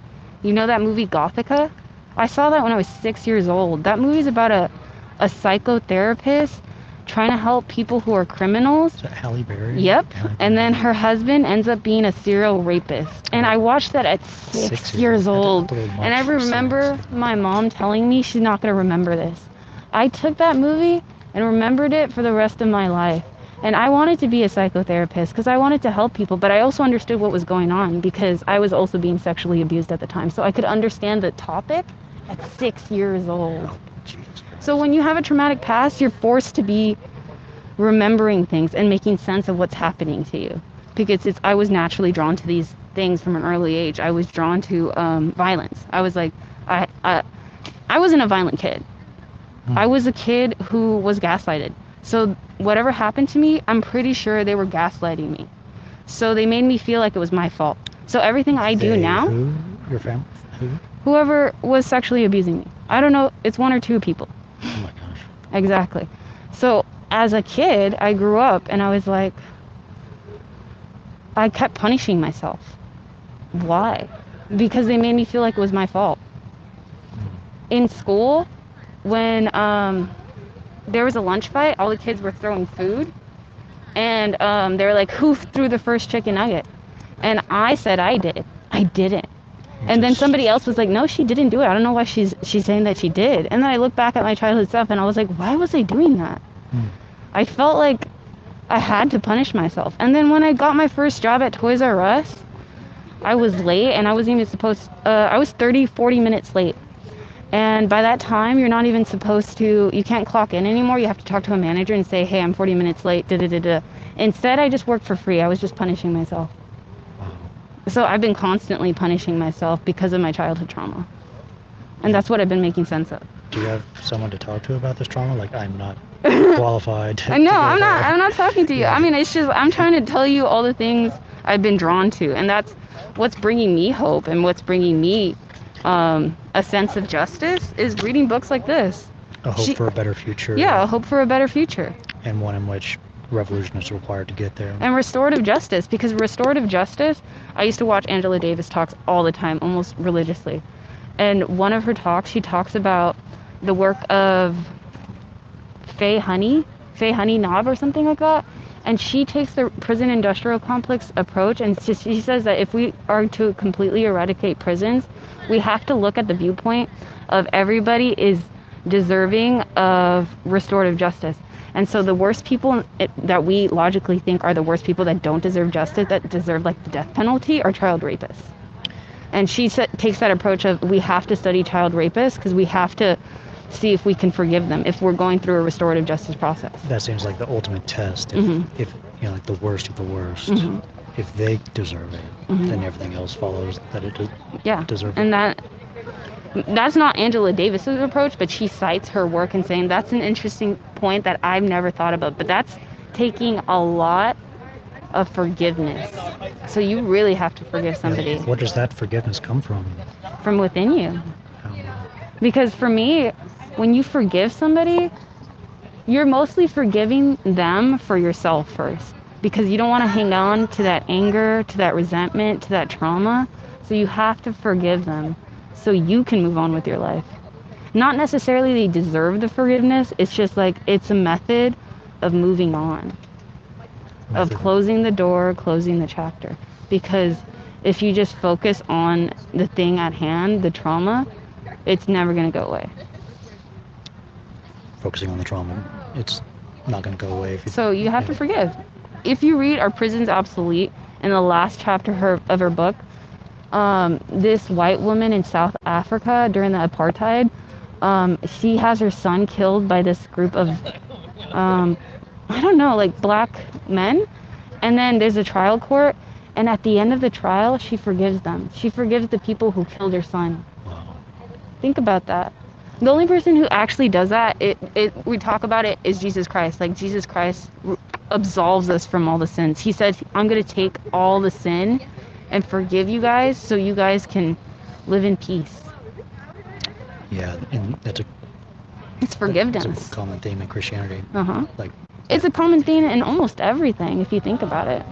In other religions too, because I've been reading the Four Agreements, and that is about this doctor who has indigenous roots in Mexico. He calls the Toltecs, and he used to be a doctor, but there was a point in his life where he was like, I have to go back to the roots of my culture. And I think what's telling me is to listen to my spirits. And he writes the Four Agreements. And he's like, once you enlist the Four Agreements in your everyday life, you'll live a better life. So at the end of the day, I think we all, as a community and a society, need to do more spiritual healing. More spiritual healing. That's a good root cause of a lot of issues. Because we have to forgive sometimes, and that's the hardest thing you can do. Yeah, if we start to move towards a society where we start virtually everyone forgave everyone for all of so we can have hope again. Yeah, is that a sufficient thing to get us to a just world if everyone just forgives whenever stuff happens? Well, we can't simply say just forgive. It's going to be a process, and you have to acknowledge that it's something that's going to take so much out of you. But only for you to get better and so you can feel better. It's an emotional process. You have to be in touch with your emotions. And to be in touch with your emotions takes a lot of work, because we live in a society that doesn't practice that. Think about it. We practice a more military dictatorship style of living, like the school systems. We have to ask when to go to the bathroom. Our teachers call us dumb. There's this book called The Pedagogy of the Oppressed, and that book teaches that we have to change our paradigm of thinking and our paradigm of teaching. That not only is the student, it shouldn't be a teacher-student relationship. It shouldn't be a power dynamic where the teacher's above the student. It should be more of an equal level playing field, because the student has much to teach the teacher as well as the teacher. So if you see it that way, you can see that there's two forms of learning going on. Two forms of learning. Because the student will teach the teacher things that the teacher never knew. What are some good examples of those things? If you have a teacher, they'll tell you, I actually learn a lot from my students, because not everybody learns the same. Some people are more visual learners, so I have to teach in a way that's going to accommodate visual learners. Or let's say I have a kid with ADHD. How do I teach a kid with ADHD? See, you're finding different forms of way. The student is showing you the issue and showing hey, this is my issue. Can you still help me learn this? So that student is really teaching the teacher how to teach better. And showing an example of a kind of oppression. And what do you mean oppression? I'm just wondering what what are the students teaching the teacher? It's like they're showing them an example of like Well, okay. of where they're coming from. If we go back to the United States, we have, let's say, maybe a lot of white teachers teaching students from different cultural backgrounds. The student can teach you stuff from their cultures, right? Beliefs and practices from their cultures? Yeah. Is that okay?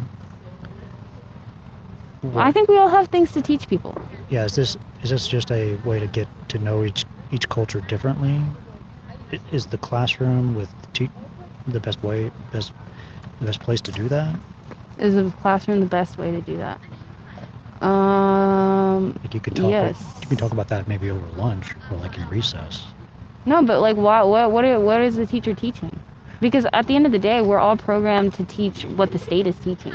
What the state is teaching. Right, because we banned ethnic studies from our programs. California, I don't know if they still, but they banned ethnic studies in different states. I don't think it was California specifically. I think ethnic studies originated in San Francisco, but ethnic studies is basically learning about marginalized people's history for marginalized people. So it teaches you stuff like ASADA, like Black liberation movements, critical race theory, these things that should be implemented in schools, because the schools are teaching you communism is bad. Have you ever do you remember high school? Do you remember when they taught you about the Red Scare?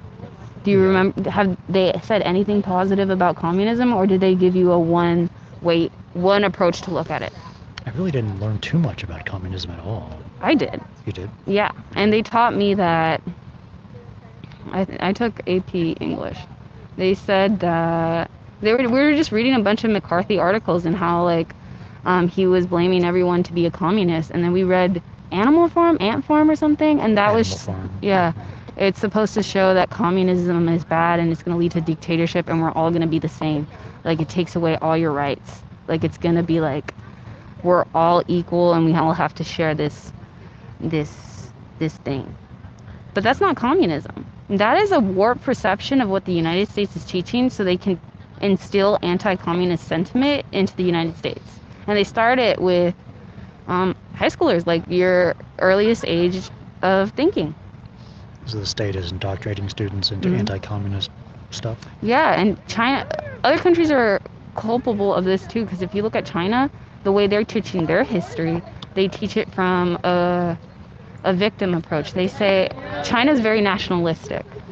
China, actually, if you look at them, they're not really religious people. They're more patriotic than they are religious. So they are more people in China can tell you about China's history, because in the school systems, they paint China as an imperial war victim. So everybody was bad except for China. Like, China just suffered so much. So we as a country love our country so much because we overcame all that oppression from all these imperial war powers. So China has citizens that are super nationalistic. They're already building an army that's gonna fight for their own state. In China? Yeah. Kind of like the United States. The United States, I don't think, has that much of a maybe it's because we're so maybe California specifically so multicultural. We're not patriotic. California. No, not so much. Yeah. We are skeptical. And the thing that drives us, I think we're more religious. We're a religious country, because if you look at it, I think Christianity dominates oftentimes, because we say, what did the president say? Most of every president has been Christian, I think, except for one maybe the Catholic. founders were deists or something. No, they were all Christian. So we're running as a state that prioritized Christianity. It was a large cultural influence for sure. Mm-hmm. Yeah. So we've covered a lot here. Yeah. Restorative justice. Religion, communism. Even we make, in my school, we build missions to learn about the Native Americans and the slaughter. So we're trying to, they paint the genocide of the Native Americans as a good thing that happened to them. So we're like, oh, the missions help them because my elementary school in California. It painted the genocide of Native Americans as good? Yeah, because it's like, okay, even though a lot of people died, they still learned how to read and write. So what were the positive things? They're brainwashing you. Because the Native Americans never wanted to learn the American style way of culture. They were forced. They were raped. They were murdered. That's the hard truth. But you're teaching kids from an early age that it was a false narrative. You're teaching kids a false narrative. Okay. Lots of stuff to talk about there, yeah. Yeah. Well, I try to be here on Wednesdays. Z, yeah, you said? Yeah, Z. Well, I'd love to pick this up and really focus on one particular thing that we can dive down deep I know, it's just like everything feels interconnected if you look at it. Yeah, there's a lot of connection. Because if you can see it through that eyes, you're like, the world just makes more sense. It's just we're all blind. I would say to enlightenment. I think we should just be enlightened again. Be enlightened again. Yeah. Gotcha. Because there has been enlightenment movements. I just have to, like I said, I'm a student studying. I'm not a professor, but it's all very interesting. Definitely. All right, well, cool. Thank you so much. I like to give whoever talks to me one of these little puzzle pieces. Feel free to pick a color, and if you see me again, you can come back and get another color. Okay. And they all fit together if you have 3. So if you see me Oh my god. 2 more times, you'll get the whole set. I really like the color red right now. Okay, yeah. Yeah, if it fits with those. Thank you. I really like talking to you. I like talking so I can explain the concepts that I'm learning better. Yeah. It helps me flesh it out. And I like hearing people out. That's great. Okay, cool. I had fun. Thank you. Thank you. I have to take off the headphones. These are great headphones. I also want to make documentaries. You do? So I've been trying to look at film cameras. I bought the Blackmagic 6K. I'm just looking for a better lens. Yeah, and ND filters, because I know the work that I want to do now. You know what you want to do? Yeah, I want to make documentaries. Okay, yeah. Because I feel like documentaries is a way that we can all learn. Because what do people... Okay, obviously TikTok, because we're all on our phones, and our ADHD and our attention span is shrinking. Yeah. But movies could... I feel like movies is my favorite form of art piece. Like, if we can stick to having people stay in the movie theaters and watching movies, it's just such an easy way to learn, because you're watching a story. Yeah. I'm on YouTube as well. Maybe that'd be a good place to practice to build up to the movie. I agree. Yeah. It's really good. Yeah. Thank you, Z. Thank you. See ya. What's your name again? Reed. Reed? Nice meeting you. Nice meeting you.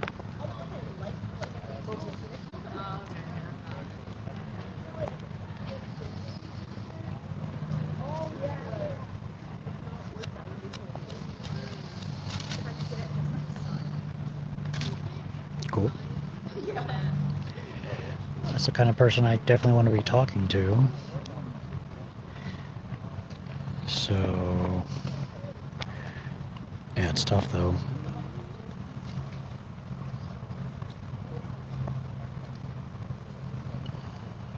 I feel like I just mainly heard her out, kind of went from topic to topic. I tried to contextualize a lot.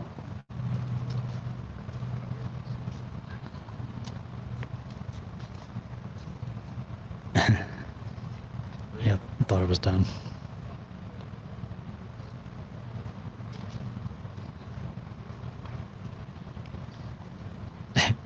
It may be some were deists. Do you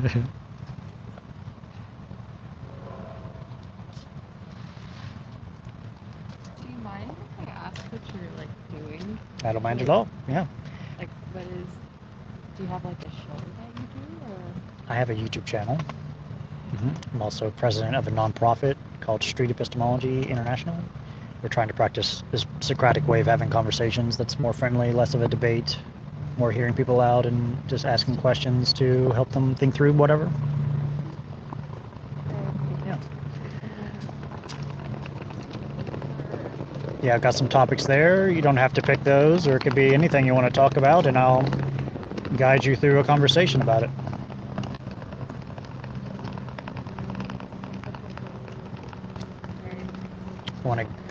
Want to give it a go? I'm also live streaming. I hope that's cool. Yeah. Sweet. Yeah. So. I'm just gonna Any, stand here. sure, yeah. How? They can't see you from there. No. Yeah. How many people usually like watch On the streams, not that many, like 15 to 20 people if live, maybe a couple hundred after. But my main channel gets a couple thousand views per video, maybe. I've got almost 17,000 subscribers on the main channel.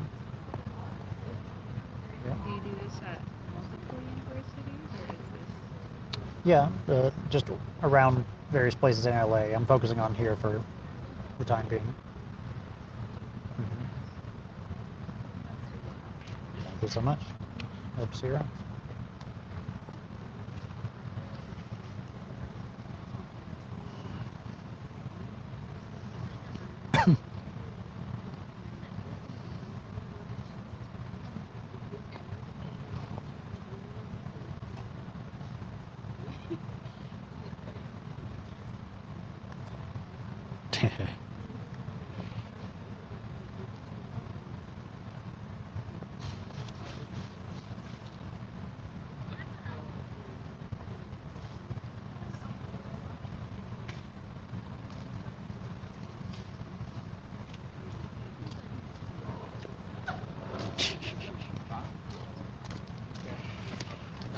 Yeah.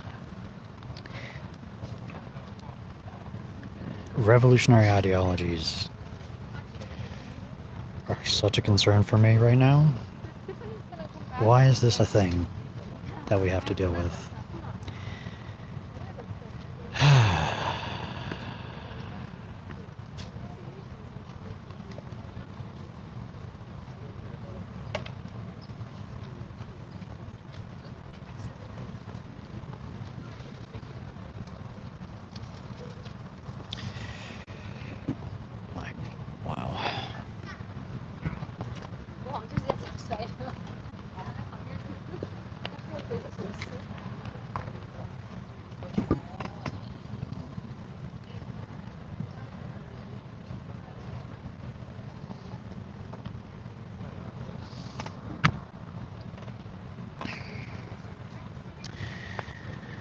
Okay.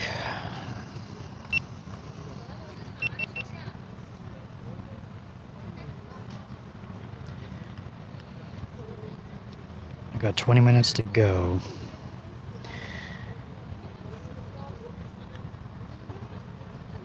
Can someone come on and debrief with me about that? I'd love some feedback on that.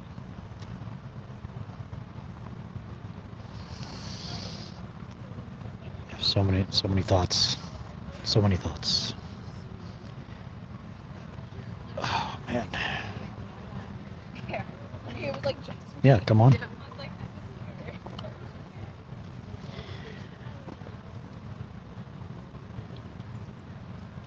Man.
Relink.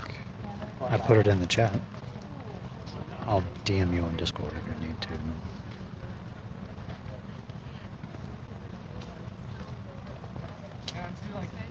Whoops, wrong link.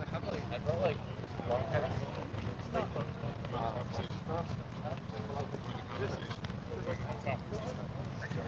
That's all.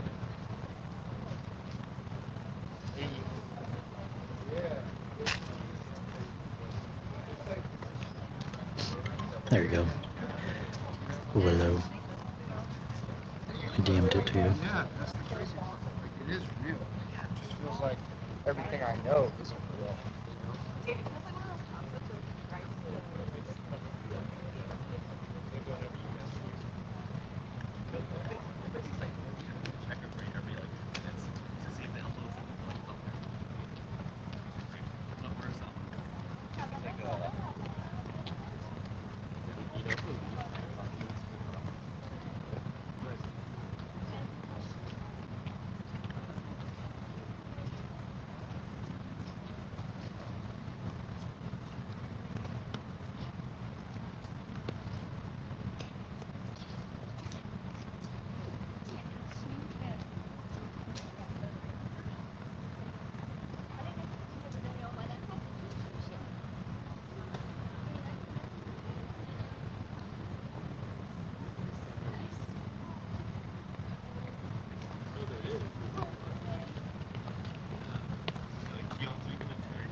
I know, I'm bringing mashed potatoes. Yeah. Or allegedly. It's kind of, it's funny to fuck up. Like, you wanted to, like, he asked, like, his dead wife to, like, watch, like,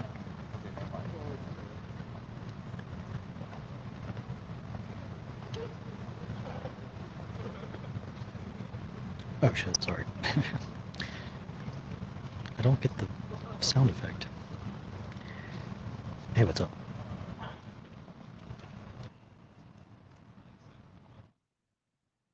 I can't hear you. I don't... Is it my problem?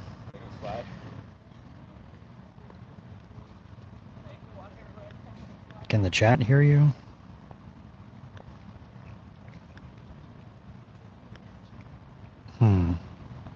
I've got my volume turned up for that, I think.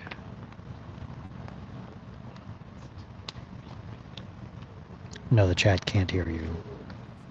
Okay, how about So, now? there you go. Now I can hear you. Hey. I think that might work. I can hear two of you. You can hear two of me? Yeah, I don't know if chat can hear two of you. Oh, hang on a second. Probably That's because me you're being dumb. watching a stream. You got to turn off I'm the totally stream. watching it. I'm totally so There you go. dumb. How are you feeling after that? Because that's one of those conversations where decompression is necessary. Yeah. I'm feeling fine. I mean, it's just a little depressing. It's sad to see people go through that. Yeah. It's sad. It's the kind of comment I made in chat. I think is just I think you did really well, because I don't think you could have really done much more than you did. And really, as you say, you were just really just able to sit, and you a few times I think you did a good job of trying to ask how she might have known what she was stating, but there were literally so many claims. I think I came through at about halfway through the conversation, but it was definitely in full force, and I don't. Yeah, there wasn't a conversation to improve. Yeah, I got the feeling that she just wanted to vent, so I just used this one conversation as a way to build rapport if I ever talk to her again, maybe. Right. I think it's very much like that. I think, hopefully she's learned to trust you a little bit and be more comfortable around you. And then maybe next time you can have a conversation. I think a lot of it was very defensive, in the sense that she was firing off remembered talking points from her classes almost. She was delivering other people's messages.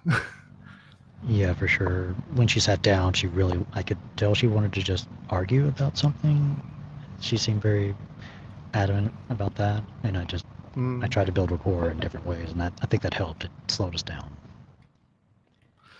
Did you Yeah, did you hear her say she like stole stuff from the library and like the? Yeah, that was amazing. I mean, Wow. and then yeah, there was a lot of things that seemed really at odds with her philosophy. There definitely seemed to be her reflecting on her own behavior and history, and also repeating back her. I think the view that it, honestly, and I hope this isn't unfair, but it definitely doesn't feel like this was an opinion or a view that she'd come to through sort of bottom-up thinking. It was more parroting, I think, views that had been told to her, and that she felt she needed to support. And it's hard to talk to the person underneath the narrative when you're doing that, I think. And then there's not much you can do. But the stealing from the library, I mean, my gracious. Yeah. She stole the bottle as well, right? She stole the book and the bottle of water or whatever it was. The book about something like it had queer on the title and something else about it, and then a bottle of water. And she said she constantly steals from like the convenience store, and she said she's racked up like hundreds of dollars worth of stuff. And she's like, she wants to get caught to like try to like, or she's just trying. She kind of said, I asked, is this just to get back in the system or something? And she's like, yeah, I guess so. It just didn't seem to make a lot of sense. And I thought there was some quite telling. The violent revolution component was really odd, and it is alarming. But the idea that it's not necessary, it doesn't have to be a violent revolution, I thought was really just hilarious. You know, of course, if everybody agrees to quietly go along with it, then it isn't a revolution. It's just a change of policy. Yeah, that's just what progress is. Peaceful progress. If revolution brings to mind not good stuff. So like very sudden paradigm shifts of power and political structures, a lot of blood, and the candidness of the idea that everything that we've learned about or we know about communism is just a sort of an American propaganda effort, and then cited Orwell. I just thought, and there was just so many places that those conversations could have gone, but none of them were really on the table to have, I think, unfortunately. I know. Which is a real shame, because any of them would have been amazing. I know. I tried to frame it as like, what's the best way to achieve justice, reform or revolution? I'd love to talk in that frame for a while. But, we kept going around. Justice is a really complicated issue, and I think like it's there were many things that were addressed, and few of them were particularly complicated. I think they were just some very strange, and like I would love to have understood why her confidence seemed so high on the positions that she expressed. Like how is it that other people hold different ideas about these things, and why? But there was just nothing you could pin it. And I think you did the only thing that you could do. One of the things that was pointed out in chat, which I thought was very, very, very good, which is this is perhaps the value of Anthony's stopwatch. is it True? Gives you that chance to escape, right? Yeah, I mean, I don't mind to keep listening to her and hear her out. I did have a timer. I did, it's fine with me. Like all of this stuff is what I want to focus on right now. This set of ideologies in this general sphere. So this seemed like a jackpot to me. So it's fine to hear her out. And I think this is always going to be the first hurdle with this kind of perspective, for people that hold these kinds of views, is getting to have a conversation.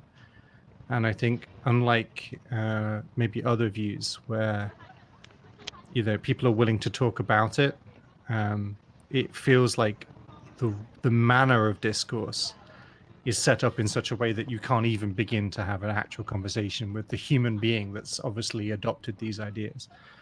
There were so many things that were just asserted, layered on top of each other, and you were invited to agree with them as if they were self-evidently true. And clearly that's become the way that young lady is, I think, experienced these ideas and had them presented to her.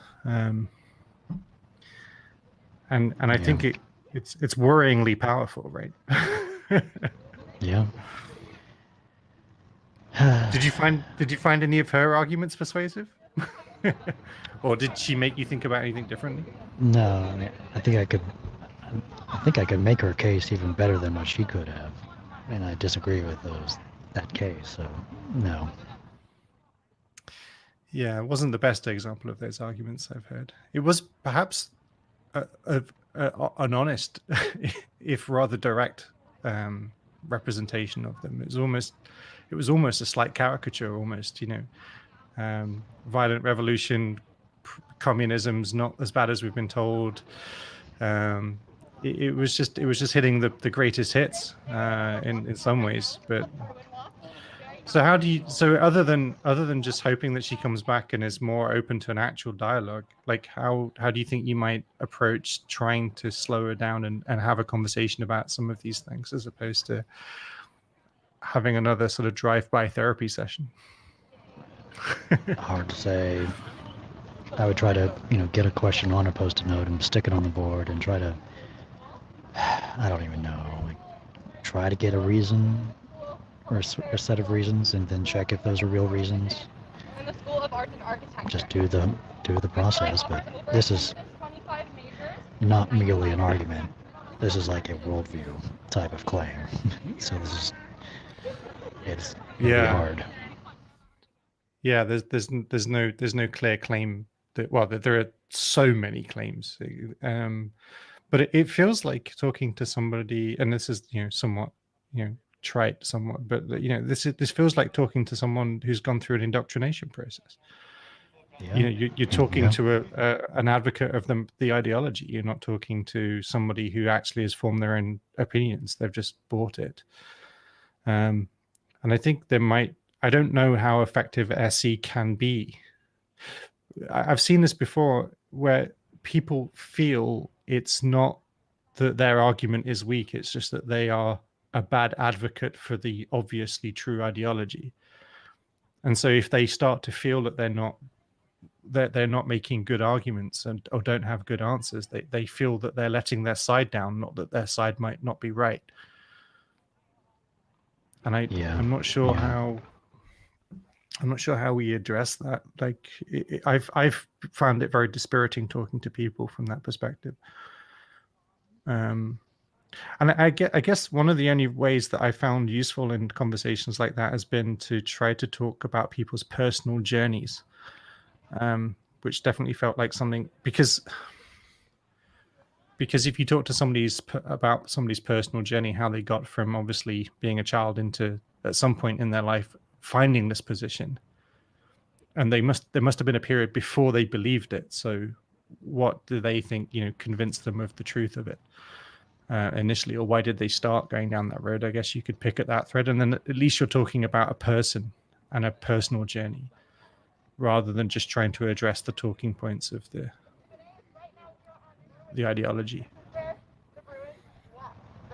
Yeah, do you just have to compare or contrast the ideal world? Like, what does the utopia look like? How does it compare to what we have now? How is it going to work? Try to explore the unread library of the utopia and how we get there, maybe. Well, the problem with the unread library is that they'll just feel that the reason they don't have better answers is because they haven't read those books yet, or they haven't been given the right books, or the books haven't been written yet that have properly proven it, but they're coming. It's always oh gosh, it's always that kind of stuff, isn't it? They've bought the idea almost a priori at this point, right? And the justification's not so important. The justification is for other people who just don't recognize the self-evident truth of it, right? So I guess I think that's all I could suggest would be to try to understand why they chose to buy the ideology in the first place. Like, what was their journey? Yeah, how they get into, how they first learn about it, any of this. Yeah. Tell that story. Why did it make sense to them? Like, why do they think that resonated with them and not others? There's no outsider test for this stuff, really, because it's not. Because the other, yeah, I don't know. Why isn't there an outsider test for this? There was one thing that Nathan talked about in the, the portal thought experiment of like a different world where if we went into a portal with the world that you would like to be in, would you want to go to that place? Like, I don't know. It's hard. I think they would, though. I mean, I think they think that it's so simple. I mean, that's part of it, right? Is it so simple? All we just need to do is just get everybody to agree to behave a certain way. I mean, she missed completely the whole point of Animal Farm, which is that it's self-evidently corrupting. That the pigs became the farmers, and like this is exactly the problem. Human beings do not behave in the way that they need to behave for this to work. Yeah, it's a case about human nature and the systems that fall prey to it. That don't manage it well. Yeah. Exactly. Yeah, fascinating conversation. I think that there needs to be some new tools really for these kinds of conversations. I don't think it's like a normal claim by any stretch of the imagination, but I don't think it's unique necessarily just to these kinds of worldviews. I think there is something of this nature in other positions where the truth of where it's. And I don't really think it's about the position. I think it's about the relationship between the person and the ideology. And I think it is about, it's not an ideology they've learned about and chosen to believe is correct. It's an ideology they've chosen to be a representative for. And I think that shift, I don't know how to describe it, but I think that shift is significant. And I think it requires a different way of engaging with so that we can be effective in those kinds of conversations, because I don't think it's really about any particular view. I think it's just about the relationship between the person and the view.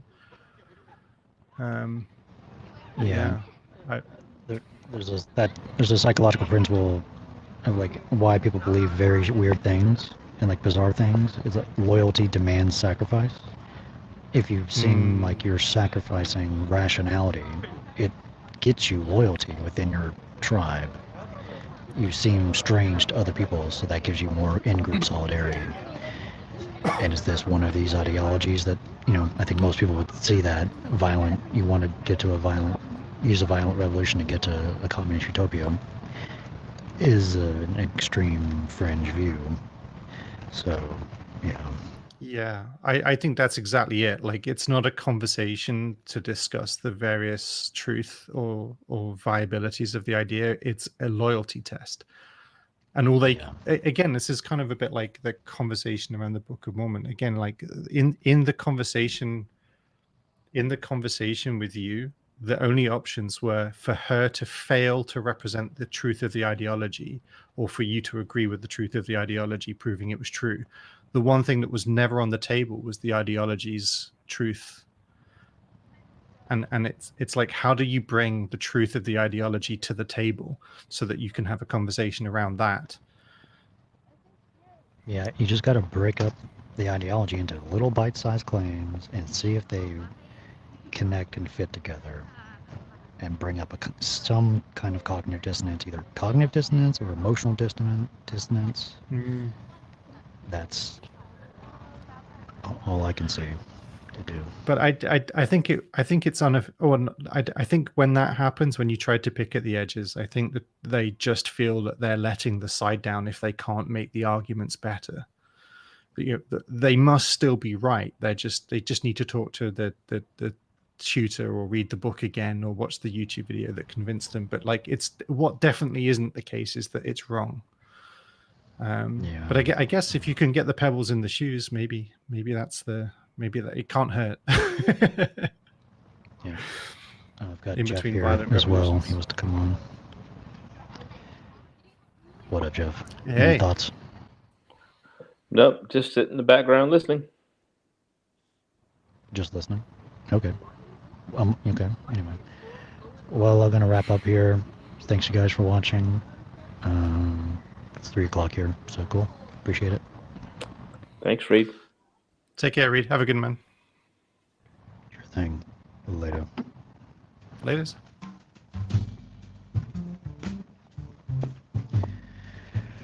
Alrighty, so that was fun. Very fascinating conversation there at the end. Definitely be back. Hopefully I can continue.